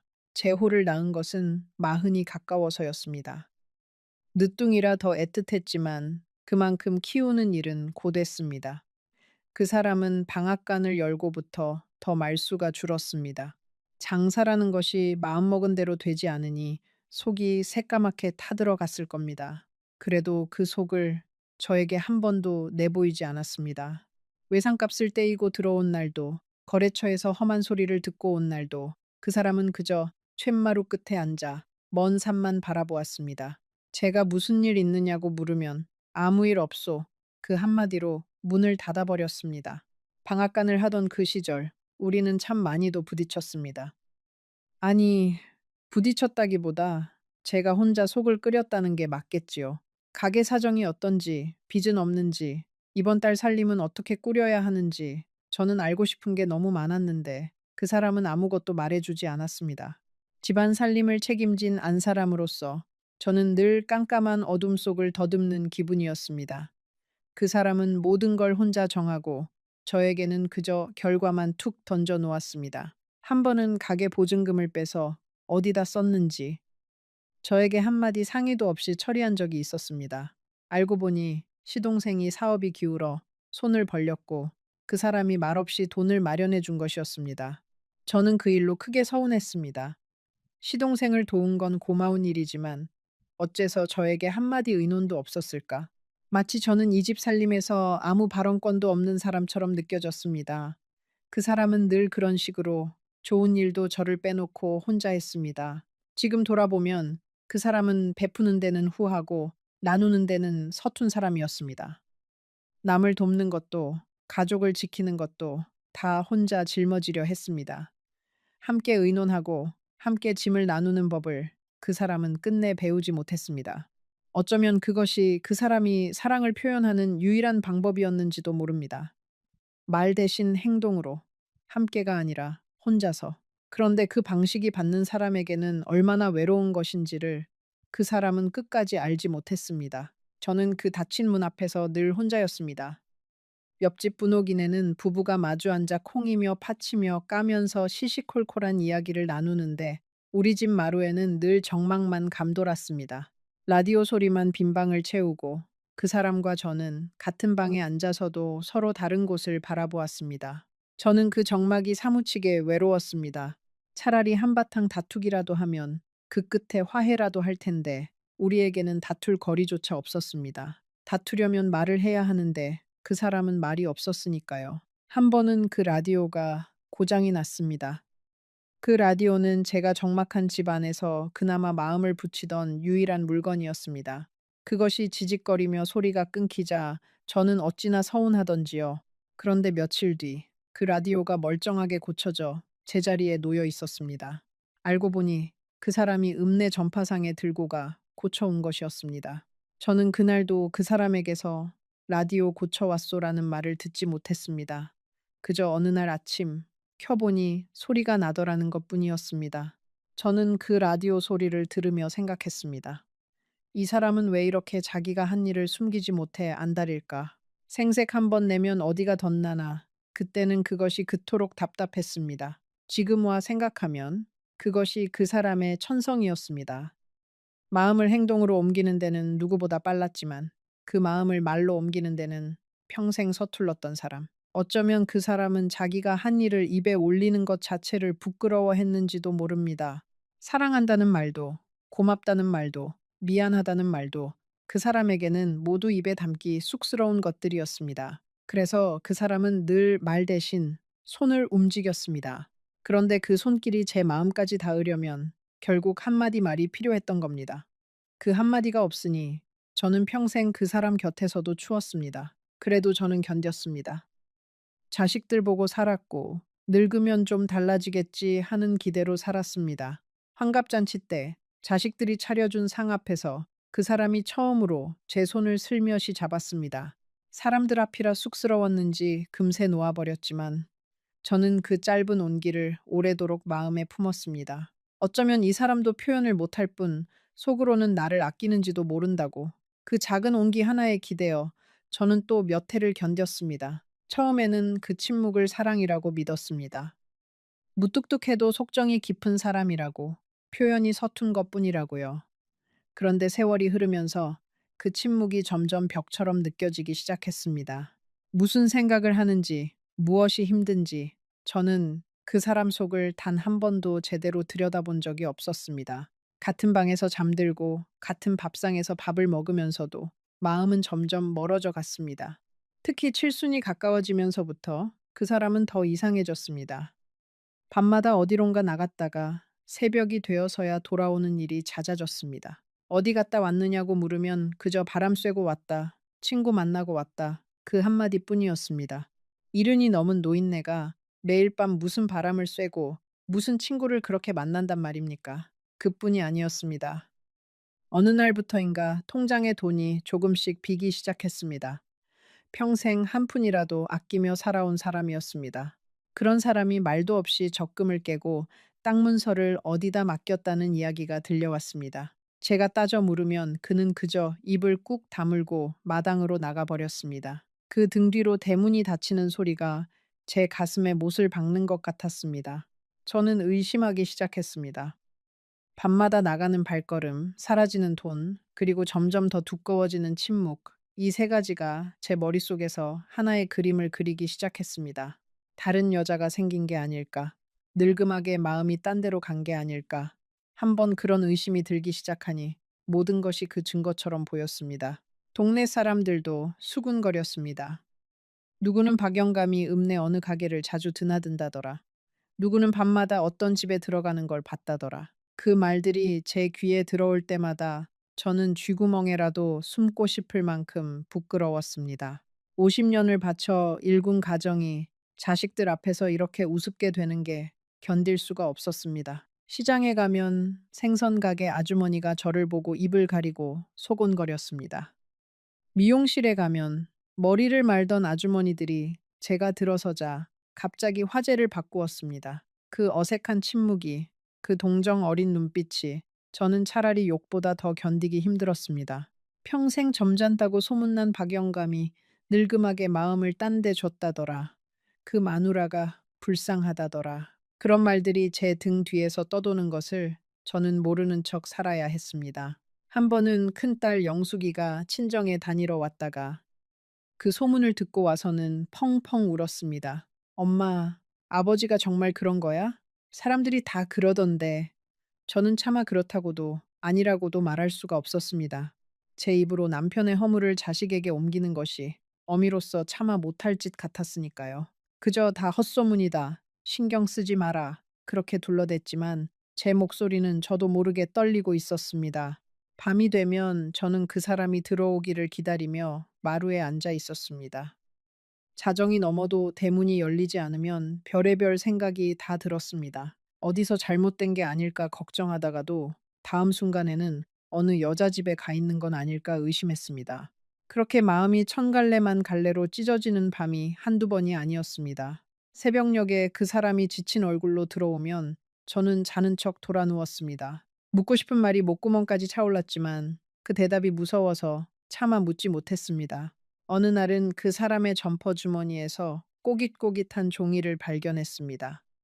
무슨 영수증 같았는데 글씨가 번져서 잘 보이지 않았습니다. 저는 그것이 어느 가게 계산서이거나 누구에게 사준 선물의 영수증일 거라고 단정했습니다. 한번 의심에 사로잡히니 그 종이 쪼가리 하나가 천마디 증거처럼 보였습니다. 저는 그것을 그 사람 앞에 내던지며 따졌습니다. 그 사람은 종이를 주워들고 한참을 바라보더니 아무 말 없이 다시 주머니에 넣었습니다. 그 무거운 침묵이 제게는 모든 것을 인정하는 대답으로 들렸습니다. 지금 와서 생각하면 그 영수증이 무엇이었을지 짐작이 갑니다. 아마도 그 사람이 새벽에 일하고 받은 품삯의 기록이었거나 아들의 빚을 조금이라도 갚은 흔적이었겠지요. 그런데 그때의 저는 보고 싶은 것만 보고 믿고 싶은 것만 믿었습니다. 사람이 한번 마음에 의심의 씨앗을 심으면 그 씨앗은 무서운 속도로 자라나 결국 진실까지 가려버리는 법입니다. 저는 몇 번이고 그 사람에게 매달렸습니다. 도대체 무슨 일이냐고, 차라리 말을 하라고, 이렇게 살 거면 무엇 때문에 50년을 함께 견뎠느냐고요. 그때마다 그 사람은 저를 가만히 바라보기만 했습니다. 그 눈빛에는 무언가 하고 싶은 말이 가득한 것 같았는데 그 입은 끝끝내 열리지 않았습니다. 저는 그 침묵을 저를 향한 가장 모진 대답이라고 받아들였습니다. 마지막으로 크게 다툰 것은 그 사람이 적금 통장을 몰래 해약한 것을 알게 된 날이었습니다. 그 적금은 우리가 늙어서 자식들한테 손 안 벌리고 살자고 제가 10년을 꼬박 부어온 돈이었습니다. 그것이 한 푼도 없이 비어 있는 것을 보고 저는 그만 이성을 잃었습니다. 이 돈을 어디다 썼느냐고, 그 사람한테 갖다 바쳤느냐고, 저는 평생 한 적 없는 험한 말까지 쏟아냈습니다. 그 사람은 제 말을 다 듣고도 그저 고개를 숙인 채 미안하오, 다 내 잘못이오. 그 한마디만 했습니다. 그 미안하오가 저는 더 화가 났습니다. 무엇이 미안한지, 왜 미안한지 한마디도 설명하지 않으면서 그저 미안하다고만 하니 그건 사과가 아니라 회피처럼 느껴졌습니다. 저는 그날 밤 처음으로 이 사람과 더는 못 살겠다는 생각을 했습니다. 같은 집에 살면서도 평생 남보다 못한 사이로 사느니 차라리 깨끗하게 갈라서는 게 낫겠다고요. 자식들에게 이혼 이야기를 꺼냈을 때 영숙이는 길길이 뛰었습니다. 엄마, 이 나이에 무슨 이혼이야. 남들이 다 흉봐. 그냥 참고 살아. 저는 그 말이 야속했습니다. 평생을 참고 살았는데 죽을 때까지 또 참으라니. 영숙이는 며느리 입장에서 친정 부모가 갈라서면 자기 시댁에 면이 안 선다는 걱정도 있었을 겁니다. 그게 또 우리네 사는 모습이지요. 한 사람의 아픔보다 남들 눈이 더 무서운 그런 세상 말입니다. 결국 저는 마음을 굳혔습니다. 77 나이에 황혼 이혼이라는 것을 하기로요. 자식들은 펄쩍 뛰었습니다. 큰딸 영숙이는 이 나이에 무슨 망신이냐며 울었고 아들 재호는 아버지를 한 번만 더 믿어보자고 했습니다. 그런데 이상하게도 재호는 제 앞에서 자꾸 말끝을 흐렸습니다. 마치 무언가를 알고 있으면서도 차마 말하지 못하는 사람처럼요. 한 번은 재호가 술에 취해 저를 찾아온 적이 있었습니다. 그러고는 제 손을 붙잡고 엄마, 아버지 미워하지 마요. 제발 미워하지 마요. 하고 울먹였습니다. 저는 그게 무슨 뜻인지 몰라 술주정이려니 했습니다. 네, 아버지가 한 짓을 알면 너도 그런 말 못한다 하고 쏘아붙였더니 재호는 더 말을 잇지 못하고 그저 고개만 숙였습니다. 그 굽은 등이 지금 생각하니 얼마나 무거운 비밀을 지고 있었던 건지요. 이혼을 결심하기까지 저도 수없이 망설였습니다. 밤마다 잠을 못 이루고 천장만 바라보며 50년 세월을 곱씹었습니다. 미운 정, 고운 정이 닫은 사람과 갈라선다는 것이 어디 쉬운 일이겠습니까? 그런데 그 사람의 그 끝없는 침묵이 저를 더는 못 견디게 만들었습니다. 차라리 미워서 헤어지는 거라면 덜 서러웠을 텐데 사랑했던 사람을 영문도 모른 채 떠나보내야 한다는 것이 가장 견디기 힘들었습니다. 법원에 이혼 신청을 하러 가던 날, 저는 버스 안에서 내내 창밖만 바라보았습니다. 길가에 핀 코스모스가 바람에 흔들리고 있었습니다. 그 사람과 처음 선을 보던 날도 꼭 이런 가을이었습니다. 그때 그 수줍던 청년이 어쩌다 평생 말 한마디 없는 노인이 되었을까? 어쩌다 우리는 이렇게 남남이 되기로 했을까? 그런 생각을 하니 버스 차창에 비친 제 얼굴 위로 눈물이 주르륵 흘렀습니다. 이혼 서류에 도장을 찍던 날, 그 사람은 한마디도 하지 않았습니다. 법원 복도에서 저는 마지막으로 그 사람의 얼굴을 보았습니다. 50년을 함께 늙어온 그 얼굴이 그날따라 유난히 야위어 보였습니다. 광대뼈가 도드라지고 눈은 샘하게 들어가 있었습니다. 그때는 그게 마음고생 때문이라고만 생각했습니다. 그는 도장을 찍고 나서 딱 한마디를 했습니다. 그동안 욕 많았소. 그게 다였습니다. 50년 결혼 생활을 끝내는 말이 고작 그 짧은 한마디였습니다. 저는 그 말이 너무 야속해서 뒤도 돌아보지 않고 법원을 나왔습니다. 이제 다 끝났다고. 저 사람과는 정말 남남이라고 그렇게 마음을 다잡으면서요. 그렇게 시작된 혼자만의 생활은 생각보다 훨씬 더 적막했습니다.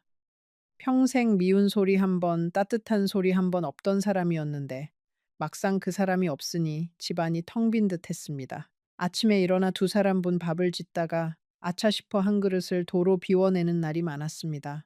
저녁이면 라디오를 틀어놓고도 그 소리가 하나도 귀에 들어오지 않았습니다. 정막이라는 것이 이렇게 무거운 것인 줄을 저는 그제야 알았습니다. 그런데 이상한 것은 그 정막 속에서도 자꾸 그 사람 생각이 났다는 겁니다.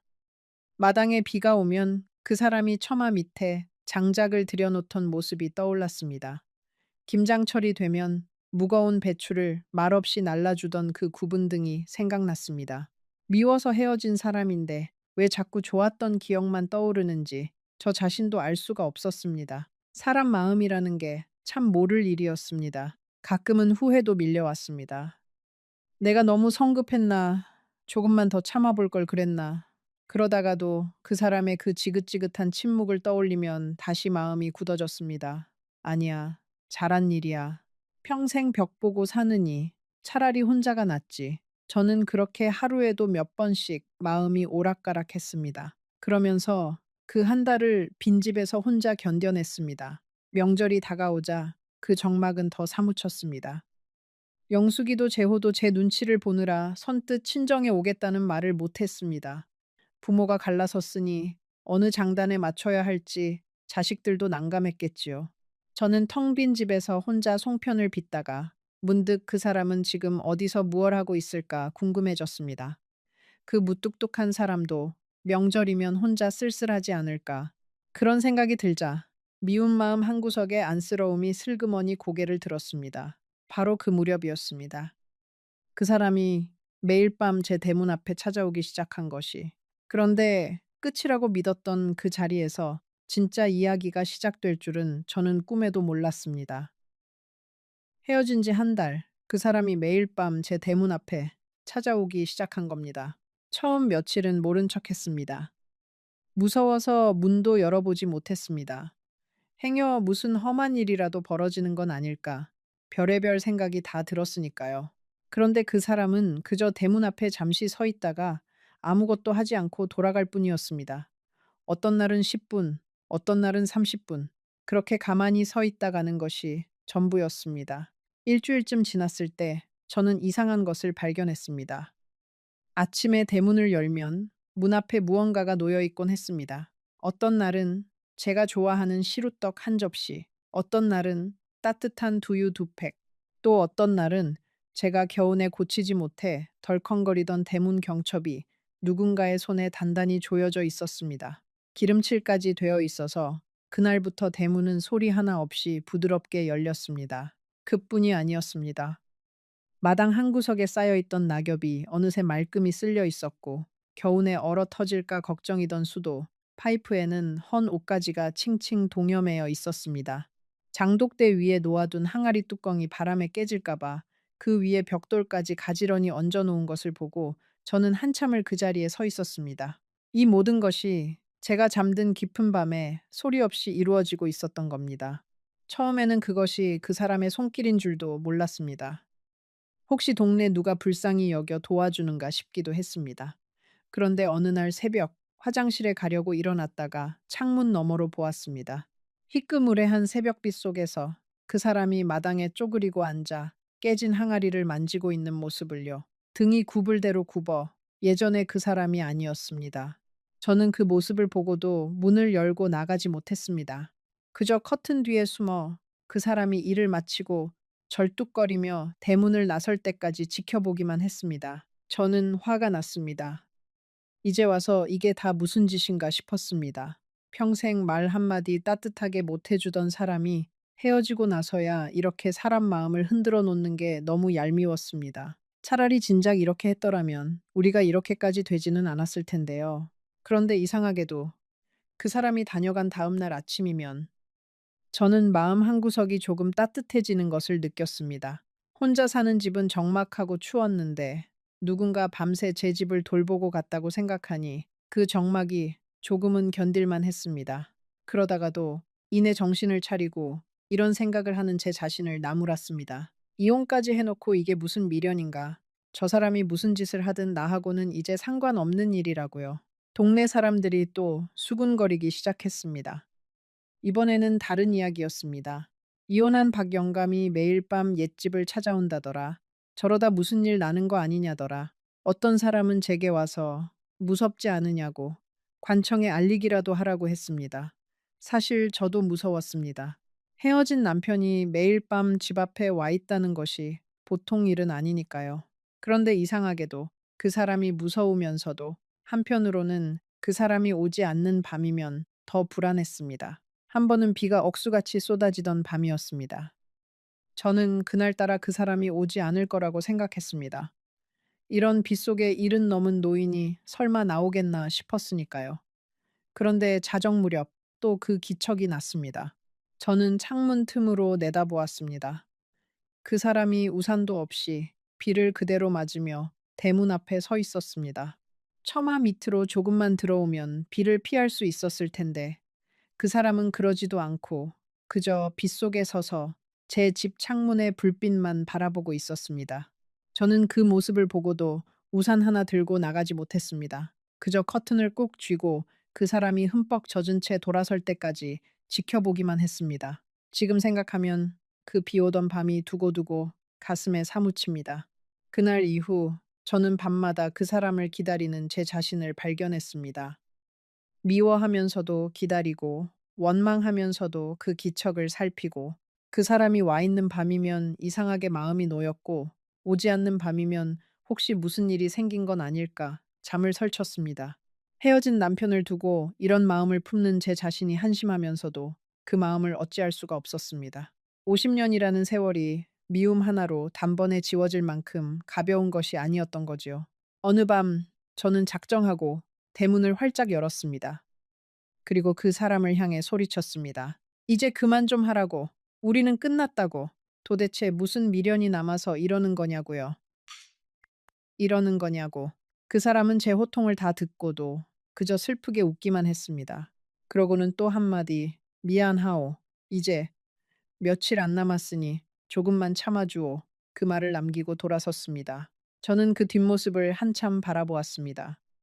가로등 아래로 멀어지는 그 사람의 그림자가 어찌나 작고 야위었던지요. 50년 전 저와 처음 혼례를 올리던 날에 그 훤칠하던 청년은 어디로 가고 저렇게 등이 굽은 노인만 남았는가 싶어 가슴 한구석이 아릿했습니다. 그날 밤 저는 대문을 닫지 못하고 한참을 그 자리에 서 있었습니다. 며칠 안 남았다니 그게 무슨 뜻일까? 그날 밤 저는 그 말이 자꾸 마음에 걸려 잠을 이루지 못했습니다. 무언가 단단히 잘못되어 가고 있다는 불길한 예감이 가슴을 짓눌렀습니다. 그 예감의 정체를 알게 된 것은 며칠 뒤 아들 재호가 저를 찾아오면서였습니다. 재호는 현관에 들어서자마자 무릎을 꿇었습니다. 그러고는 그동안 차마 하지 못했던 이야기를 울면서 털어놓기 시작했습니다. 여러분, 잠시 뒤에 저는 제 평생 가장 큰 충격을 받게 됩니다. 그 사람이 왜 밤마다 사라졌는지, 왜 그 많던 돈이 비어갔는지, 왜 끝끝내 입을 다물었는지, 그 모든 의문의 답이 아들의 입에서 쏟아져 나오기 시작했습니다. 재호는 3년 전 일부터 이야기를 시작했습니다. 그 무렵 재호는 친구와 함께 작은 사업을 시작했습니다. 처음에는 잘 되는 듯 했답니다.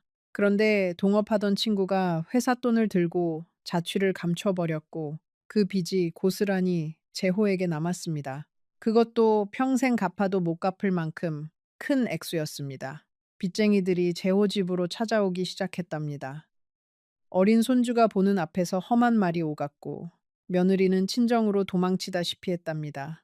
재호는 하루아침에 모든 것을 잃고 차마 입에 담기 어려운 생각까지 했다고 합니다. 그 말을 듣는데 저는 손이 부들부들 떨렸습니다. 제 아들이 그 지경이 되도록 저는 아무것도 모르고 그저 남편을 의심하고만 있었던 겁니다. 재호는 차마 그 사실을 저에게 말할 수가 없었다고 했습니다. 늙은 어머니가 충격으로 쓰러질까 봐서요. 그래서 아버지에게만, 박상철에게만 몰래 털어놓았답니다. 그날 밤 아버지는 한참을 말없이 앉아 있다가 딱 한마디를 했답니다. 엄마한테는 절대 말하지 마라. 이건 내가 어떻게든 해볼 테니. 재호는 그때 아버지의 눈빛을 잊을 수가 없다고 했습니다. 평생 흔들림 없던 그 눈에 처음으로 두려움 같은 것이 스쳐 지나갔다고요. 그러면서도 아버지는 아들의 손을 꼭 잡고 걱정 마라. 아비가 있지 않으냐. 그렇게 말했답니다. 이른이 넘은 노인이 자기 한 몸 가누기도 힘든 나이에 평생 갚지도 못할 빚을 떠안겠다고 나선 겁니다. 그날부터였습니다. 그 사람이 밤마다 사라지기 시작한 것이 이른이 넘은 노인이 낮에는 방앗간을 보고 밤에는 남의 건물 청소를 하고 새벽에는 우유를 돌렸습니다. 그렇게 번 돈을 한 푼도 쓰지 않고 아들의 빚을 갚는 데 보탰습니다. 적금을 깬 것도 땅 문서를 맡긴 것도 전부 그 빚 때문이었습니다. 재호는 한 번은 새벽에 아버지를 몰래 뒤따라가 본 적이 있다고 했습니다. 아버지가 어디서 무엇을 하는지 알고 싶었답니다. 아버지는 읍내의 어느 큰 건물로 들어갔답니다. 그러고는 양동이와 걸레를 들고 그 넓은 계단을 한 칸 한 칸 닦아 내려가더랍니다. 손이 부르트도록, 허리가 끊어지도록. 재호는 차마 다가가지 못하고 건물 모퉁이에 숨어 그 모습을 지켜보며 소리 죽여 울었다고 합니다. 또 어떤 날은 아버지가 폐지를 줍는 것을 보았답니다. 리어카에 폐지를 가득 싣고 가파른 언덕을 끙끙대며 올라가는 그 뒷모습을 한때는 동네에서 점잖은 방앗간 주인으로 통하던 사람이 자식의 빚 앞에서는 체면이고 뭐고 다 내려놓았던 겁니다. 재호가 아버지, 제가 하겠습니다 하고 나서면 아버지는 불같이 화를 냈답니다. 네가 나설 일이 아니다. 너는 그저 마음 단단히 먹고 다시 일어설 생각만 해라. 재호는 또 이런 이야기도 했습니다. 한 번은 아버지가 일을 마치고 새벽에 돌아오다가 빙판길에 미끄러져 크게 다친 적이 있었답니다. 손목을 접질리고 무릎이 까졌는데도 아버지는 병원에 가지 않았답니다. 병원비가 아까워서요. 그저 약국에서 파스 몇 장 사다 붙이고는 다음날 또 그 다친 몸으로 일을 나갔답니다. 재호가 울면서 말렸지만 아버지는 이까짓 거 괜찮다. 내 빚이 더 급하다 하고는 절뚝거리며 또 새벽길을 나섰답니다. 그 이야기를 듣는데 저는 그 빙판길을 절뚝이며 걷는 그 사람의 뒷모습이 눈앞에 선해서 가슴이 미어졌습니다. 재호는 그러면서 아버지가 한 가지 부탁을 했다고 했습니다. 혹시 내가 잘못되더라도 네 엄마한테는 끝까지 모르게 해라. 네 엄마가 알면 분명 자기가 적금이라도 깨서 보태려 들 거다. 그러면 안 된다. 네 엄마 노후만큼은 내가 지켜야 한다. 그러니까 그 사람은 자기 자신의 병보다도 자기 목숨보다도 제 늙은 뒷날을 먼저 걱정하고 있었던 겁니다. 그 무뚝뚝하던 사람이 속으로는 그렇게 저를 끌어안고 있었던 겁니다. 저는 그 사실을 까맣게 모른 채 그 사람을 의심하고 또 미워했습니다. 제가 다른 사람을 의심하던 그 밤들에 그 사람은 차가운 새벽 공기 속에서 남의 건물 계단을 닦고 있었던 겁니다. 제가 동네 사람들의 수군거림에 부끄러워하던 그 시간에 그 사람은 아들을 살리겠다고 늙은 등을 굽히고 있었던 겁니다. 그리고 그 모든 것을 저에게는 단 한마디도 하지 않았습니다. 그 영수증, 제가 어느 가게 계산서인 줄 알고 내던졌던 그 종이 쪼가리. 제호 말로는 아버지가 빚을 갚을 때마다 받아둔 입금 영수증이었을 거라고 했습니다. 그 사람은 그것을 모아 빚이 얼마나 줄었는지 매일 밤 확인했던 겁니다. 제가 그것을 의심의 증거라고 단정하며 그 사람 얼굴에 내던지던 그 순간에도 그 사람은 아무 변명도 하지 않았습니다. 변명을 하려면 모든 것을 말해야 했고, 그러면 제가 알게 될 테니까요. 재호는 울면서 말했습니다. 엄마, 아버지가 그러셨어요. 네 엄마는 평생 고생만 했으니 이런 짐까지 지게 할 수는 없다고. 차라리 나를 나쁜 사람으로 알고 미워하는 게 아들 걱정으로 밤잠 못 자는 것보다 낫다고요. 저는 그 말을 듣는 순간 온몸의 힘이 다 빠져나가는 것 같았습니다. 그럼 적금은? 통장은? 제가 떨리는 목소리로 물었습니다. 재호는 고개를 떨구었습니다. 그것도 다 제 빚 갚는데 들어갔어요. 아버지가 마지막에 땅까지 파시려는 걸 제가 겨우 말렸어요. 그 땅마저 없으면 엄마가 나중에 어떻게 사시느냐고요. 저는 그제야 알았습니다. 난게라만다고 였보. 제가 그토록 아끼던 그 적금이 사실은 제 아들과 손주를 살린 돈이었다는 것을요. 제가 그토록 원망했던 그 침묵이 사실은 저를 지키기 위한 것이었다니. 제가 딴 마음이라고 의심했던 그 밤들이 사실은 자식을 위한 희생이었다니. 저는 50년을 같이 살고도 그 사람의 마음을 단 한 번도 제대로 읽지 못했던 겁니다. 저는 재호를 붙잡고 물었습니다. 그럼 네 아버지는 지금 어디 있느냐고. 왜 매일 밤 우리 집 앞에 와 있는 거냐고. 재호는 한참을 망설이다가 떨리는 목소리로 대답했습니다. 엄마, 아버지가 많이 편찮으세요. 병원에서도 이제 손 쓸 방법이 없다고. 그런데도 아버지는 마지막까지 엄마 집 앞을 지키고 싶어 하세요. 그 말을 듣는 순간 제 가슴이 철렁 내려앉았습니다. 하지만 여러분, 저는 그 사람을 마냥 훌륭한 남편이었다고 말하지는 못하겠습니다. 그 사람의 침묵은 분명히 사랑이었지만 동시에 저를 외롭게 만든 벽이기도 했습니다. 그 사람이 한마디만, 단 한마디만 저에게 털어놓았더라면 우리는 그 짐을 함께 질 수 있었을 겁니다. 함께 새벽 공기를 마시며 함께 늙은 등을 굽힐 수 있었을 겁니다. 재호가 돌아간 뒤 저는 텅 빈 방에 한참을 멍하니 앉아 있었습니다. 가슴속에서 온갖 감정이 한꺼번에 소용돌이쳤습니다. 그 사람이 그토록 큰 짐을 혼자 졌다는 사실에 가슴이 미어지면서도 동시에 화가 났습니다. 왜 나를 그렇게 못 믿었을까? 왜 나를 그렇게 약한 사람 취급했을까? 내가 무슨 유리그릇이라고, 진실 하나 감당 못할 사람이라고 그렇게 생각했단 말인가?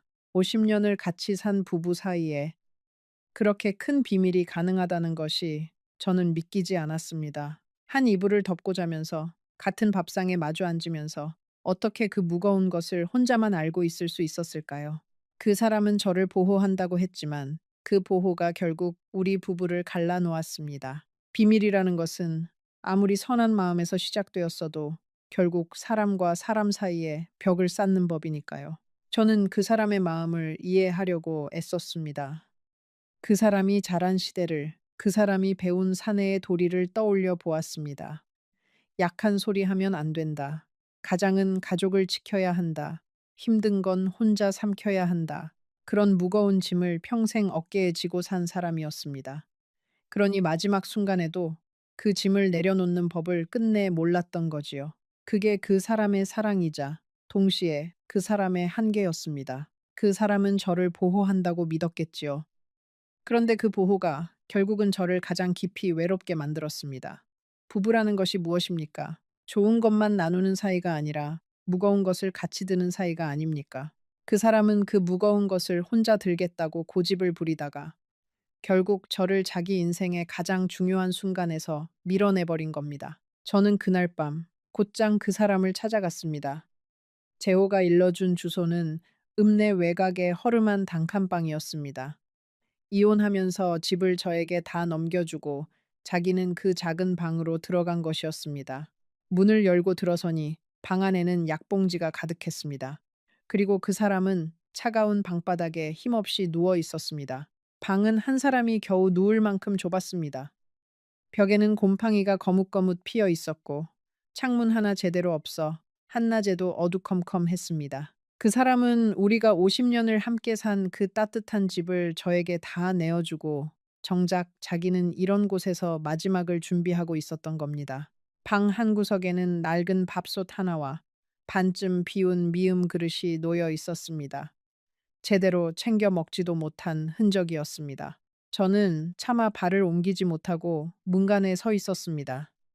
가슴이 무너져 내리는 것 같았습니다. 이 좁고 추운 방에서 그 사람은 매일 밤 무슨 생각을 했을까요? 아픈 몸을 이끌고 제 집까지 그 먼 길을 걸어와 대문 앞을 지키고는 다시 이 어두운 방으로 돌아왔을 겁니다. 그 길이 얼마나 멀고 외로웠을지 생각하니 숨이 막혔습니다. 벽에는 우리 가족 사진이 한 장 붙어 있었습니다. 제호 돌잔치 때 찍은 빛바랜 흑백 사진이었습니다. 젊은 저와 젊은 그 사람과 어린 영숙이와 갓난쟁이 제호가 함께 웃고 있는 사진. 그 사람은 그 사진을 머리맡에 붙여두고 매일 그것을 바라보며 잠이 들었던 모양입니다. 사진 모서리가 닳고 닳아 손때가 까맣게 묻어 있었습니다. 그제야 저는 알았습니다. 법원에서 봤던 그 야윈 얼굴이 마음고생 때문만은 아니었다는 것을, 며칠 안 남았다던 그 말이 무슨 뜻이었는지를. 그 사람은 이미 오래전부터 큰 병을 앓고 있었던 겁니다. 그러면서도 마지막 힘까지 짜내어 아들의 빚을 갚고 또 매일 밤 제 대문 앞을 지키고 있었던 겁니다. 병이 깊어진 것을 안 것은 빚을 거의 다 갚아갈 무렵이었다고 합니다. 제오 말로는 의사가 진작 치료를 시작했어야 한다고 왜 이렇게 늦게 왔느냐고 혀를 찼답니다. 그런데 그 사람은 자기 몸이 아픈 것을 알면서도 병원비가 아까워 그 돈마저 아들 빚에 보탰던 겁니다. 자기 목숨보다 자식을, 자식보다 또 저를 먼저 생각한 그 미련하고 답답한 사람 말입니다. 저는 그 사람 곁에 주저앉아 그 마른 손을 잡았습니다. 손이 얼음장처럼 차가웠습니다. 그 사람은 눈을 떠 저를 보더니 힘없이 웃었습니다. 왜 왔소? 이제 와서 뭐 하러? 저는 아무 말도 할 수가 없었습니다. 그저 그 차가운 손을 제 두 손으로 꼭 감싸쥐고 소리 없이 울 뿐이었습니다. 한참을 그렇게 울다가 저는 겨우 입을 뗐습니다. 왜 말 안 했어요? 한마디만 했으면 내가 같이 고생했을 텐데. 왜 혼자 다 짊어지고 나를 그렇게 나쁜 사람으로 만들었어요? 제 목소리에는 원망과 슬픔이 뒤엉켜 있었습니다. 그 사람은 천천히 눈을 감았다 뜨더니 가만히 제 손을 마주 잡았습니다. 그 사람의 손에는 평생 일만 한 흔적이 고스란히 남아 있었습니다. 마디마디 굵어진 손가락, 손바닥에 박인 굳은 살, 새벽 추위에 터지고 갈라진 자국들. 저는 그 손을 제 뺨에 갖다 대었습니다. 50년을 같이 살면서 이 손을 이렇게 가만히 들여다본 적이 한 번도 없었다는 사실이 새삼 사무치게 미안했습니다.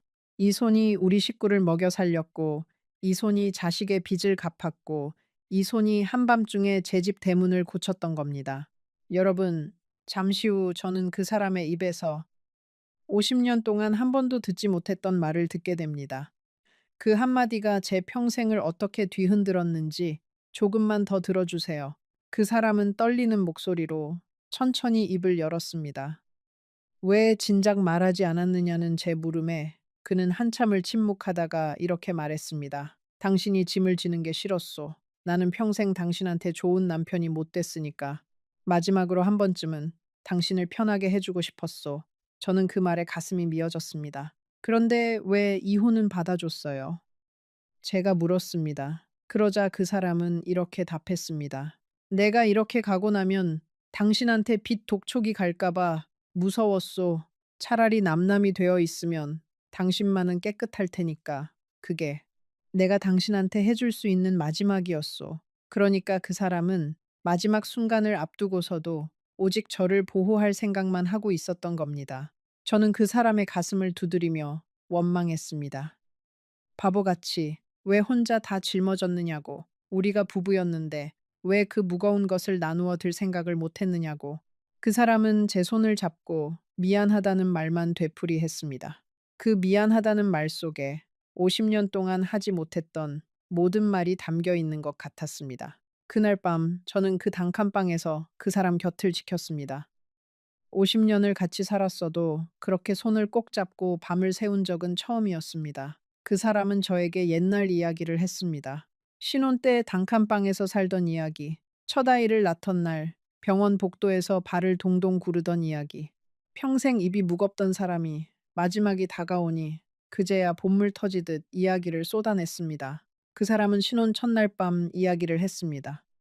가진 것이 없어 이불 한 채를 둘이 덮었는데 제가 추울까봐 밤새 이불을 제 쪽으로 밀어주느라 자기는 한숨도 못 잤다고요. 저는 그것을 50년이 지난 지금에야 처음 들었습니다.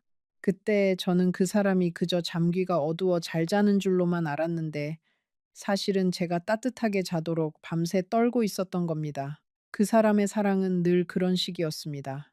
보이지 않는 곳에서 말없이 그 사람은 또 영숙이가 어릴 적 크게 앓던 날을 기억하고 있었습니다. 열이 펄펄 끓는 아이를 들쳐업고 한밤중에 심리 길을 뛰어 읍내 병원까지 갔던 그날을요. 저는 그날 그 사람이 그저 묵묵히 아이를 업고 갔다고만 기억했는데 그 사람은 그날 너무 무섭고 떨려서 업은 아이가 행여 잘못될까 봐 속으로 울면서 뛰었다고 했습니다. 그런데 왜 그때 그 마음을 한마디도 안 했느냐고 물으니 그 사람은 그저 사내가 그런 걸 어찌 입에 담느냐 그렇게 말했습니다. 저는 그 말에 가슴이 미어졌습니다. 그 사람은 평생 그렇게 배우고 살아온 사람이었습니다. 사내는 약한 소리를 하면 안 된다고, 힘들어도 내색하면 안 된다고. 그 무겁고 어리석은 가르침이 결국 그 사람을 평생 외롭게 만들었고, 저까지 외롭게 만들었던 겁니다. 마음은 그렇게 넘치도록 깊으면서도 그 마음을 꺼내 보일 줄을 끝내 몰랐던 그 가여운 사람. 밤이 깊어갈수록 그 사람의 숨소리는 점점 가빠졌습니다. 그러면서도 그 사람은 자꾸 저에게 무언가를 당부했습니다. 장롱 두 번째 서랍에 통장을 넣어두었으니 꼭 챙기라고. 마당 장독대 밑에 비상금을 묻어두었으니 겨울나기에 보태라고. 재호가 다시 일어설 때까지 너무 다그치지 말라고. 영숙이한테는 늙은 어미 너무 자주 오라마라 하지 말라고. 마지막을 앞둔 사람이 마지막 숨까지 오직 남은 식구들 걱정뿐이었습니다. 저는 그 사람에게 물었습니다. 당신은요? 당신 자신을 위해서는 평생 뭘 했어요? 그 사람은 한참을 생각하더니 희미하게 웃으며 말했습니다. 나는 당신하고 자식들 잘 사는 거 보는 게 그게 나를 위한 거였소. 저는 그 말에 더는 참지 못하고 그 사람의 가슴에 얼굴을 묻고 엉엉 울었습니다. 평생을 가족을 위해 살고 정작 자기 자신은 어디에도 없던 사람. 그 사람은 떨리는 손으로 제 머리를 쓰다듬었습니다.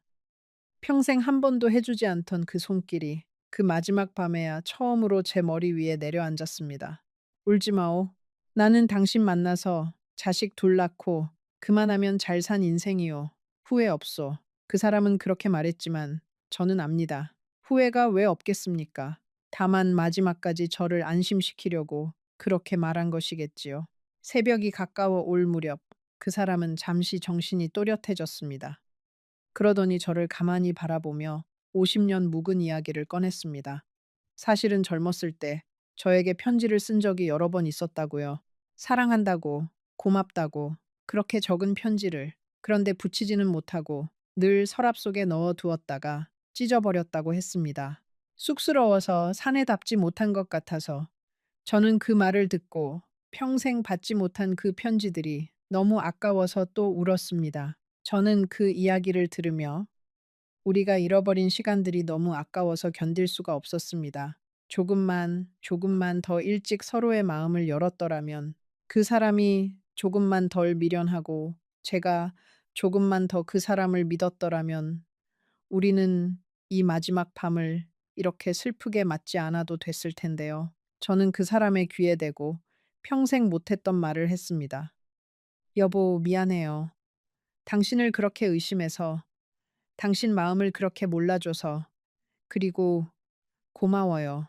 우리 식구 지켜줘서. 그 사람은 눈을 감은 채로 아주 천천히 고개를 끄덕였습니다. 그 야윈 뺨 위로 눈물 한 줄기가 소리 없이 흘러내렸습니다. 평생 우는 모습을 보인 적 없던 사람이 그렇게 마지막에야 제 앞에서 눈물을 보였습니다. 새벽이 밝아올 무렵 그 사람은 제 손을 잡은 채 아주 평온한 얼굴로 눈을 감았습니다. 마지막 순간 그 사람은 제 귀에 대고 아주 작은 목소리로 한마디를 남겼습니다. 50년을 함께 살면서 단 한 번도 듣지 못했던 그 말, 고마웠소. 그리고 사랑했소. 저는 그 말을 끝까지 다 들었습니다. 그리고 그 사람은 제 손 안에서 조용히 눈을 감았습니다. 그 사람이 떠난 뒤 저는 그 단칸방을 정리하다가 낡은 공책 한 권을 발견했습니다. 거기에는 그 사람이 매일 밤 일하고 받은 품면이 한 줄 한 줄 빼곡히 적혀 있었습니다. 그리고 공책의 맨 마지막 장에는 삐뚤빼뚤한 글씨로 이렇게 적혀 있었습니다. 오늘도 순자집 대문 앞에 다녀왔다. 불이 켜져 있는 걸 보니 마음이 놓인다. 부디 나 없이도 잘 살기를. 공책을 한 장 한 장 넘기면서 저는 그 사람의 지난 3년을 고스란히 들여다보게 되었습니다. 오늘은 계단 청소로 3만 원을 벌었다. 빚이 조금 줄었다. 허리가 아파 약을 먹었다. 순자가 알면 걱정할 텐데 오늘 순자가 나를 보고 소리를 질렀다. 당연하다. 나라도 그랬을 것이다. 내서 미안하다. 글씨는 갈수록 흐려지고 비뚤어졌습니다. 그만큼 그 사람의 손에 힘이 빠져가고 있었던 거지요. 어느 장에는 이렇게 적혀 있었습니다. 병원에서 오래 못 산다고 했다. 그래도 빚은 거의 다 갚았으니 다행이다. 이제 순자한테 집만 안 되면 된다. 저는 그 대목에서 더는 공책을 넘길 수가 없었습니다.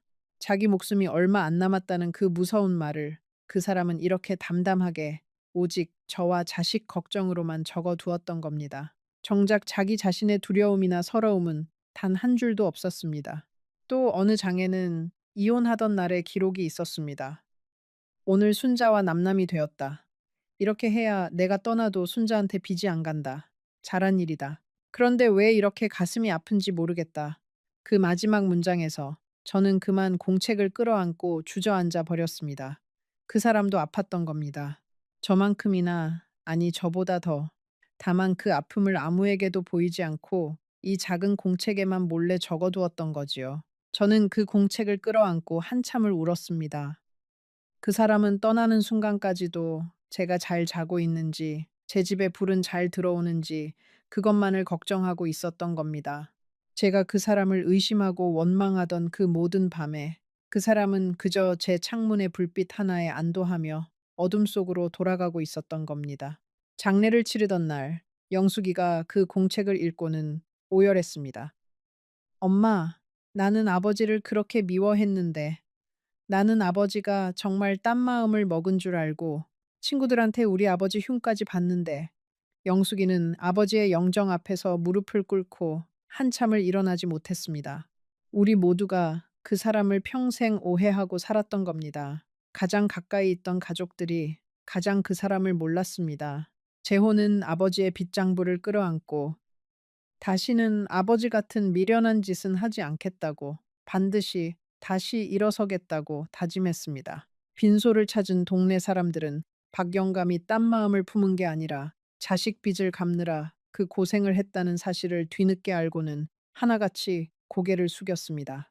평생 점잖던 사람을 함부로 입에 올린 것을 그제야 부끄러워하는 눈치였습니다. 저는 그 사람을 양지바른 언덕에 모셨습니다. 평생 어두운 곳에서 보이지 않는 곳에서만 일하던 사람이니 가는 길만큼은 볕이 잘 드는 곳이기를 바랐습니다. 봉분의 흙을 덮으며 저는 속으로 약속했습니다. 이제는 내가 당신 목까지 잘 살겠다고. 당신이 그토록 지키고 싶어 했던 이 가족을 내가 잘 지키겠다고요. 여러분, 저는 지금도 가끔 밤이 되면 대문 쪽을 바라봅니다. 이제는 아무도 거기 서 있지 않습니다. 하지만 저는 압니다.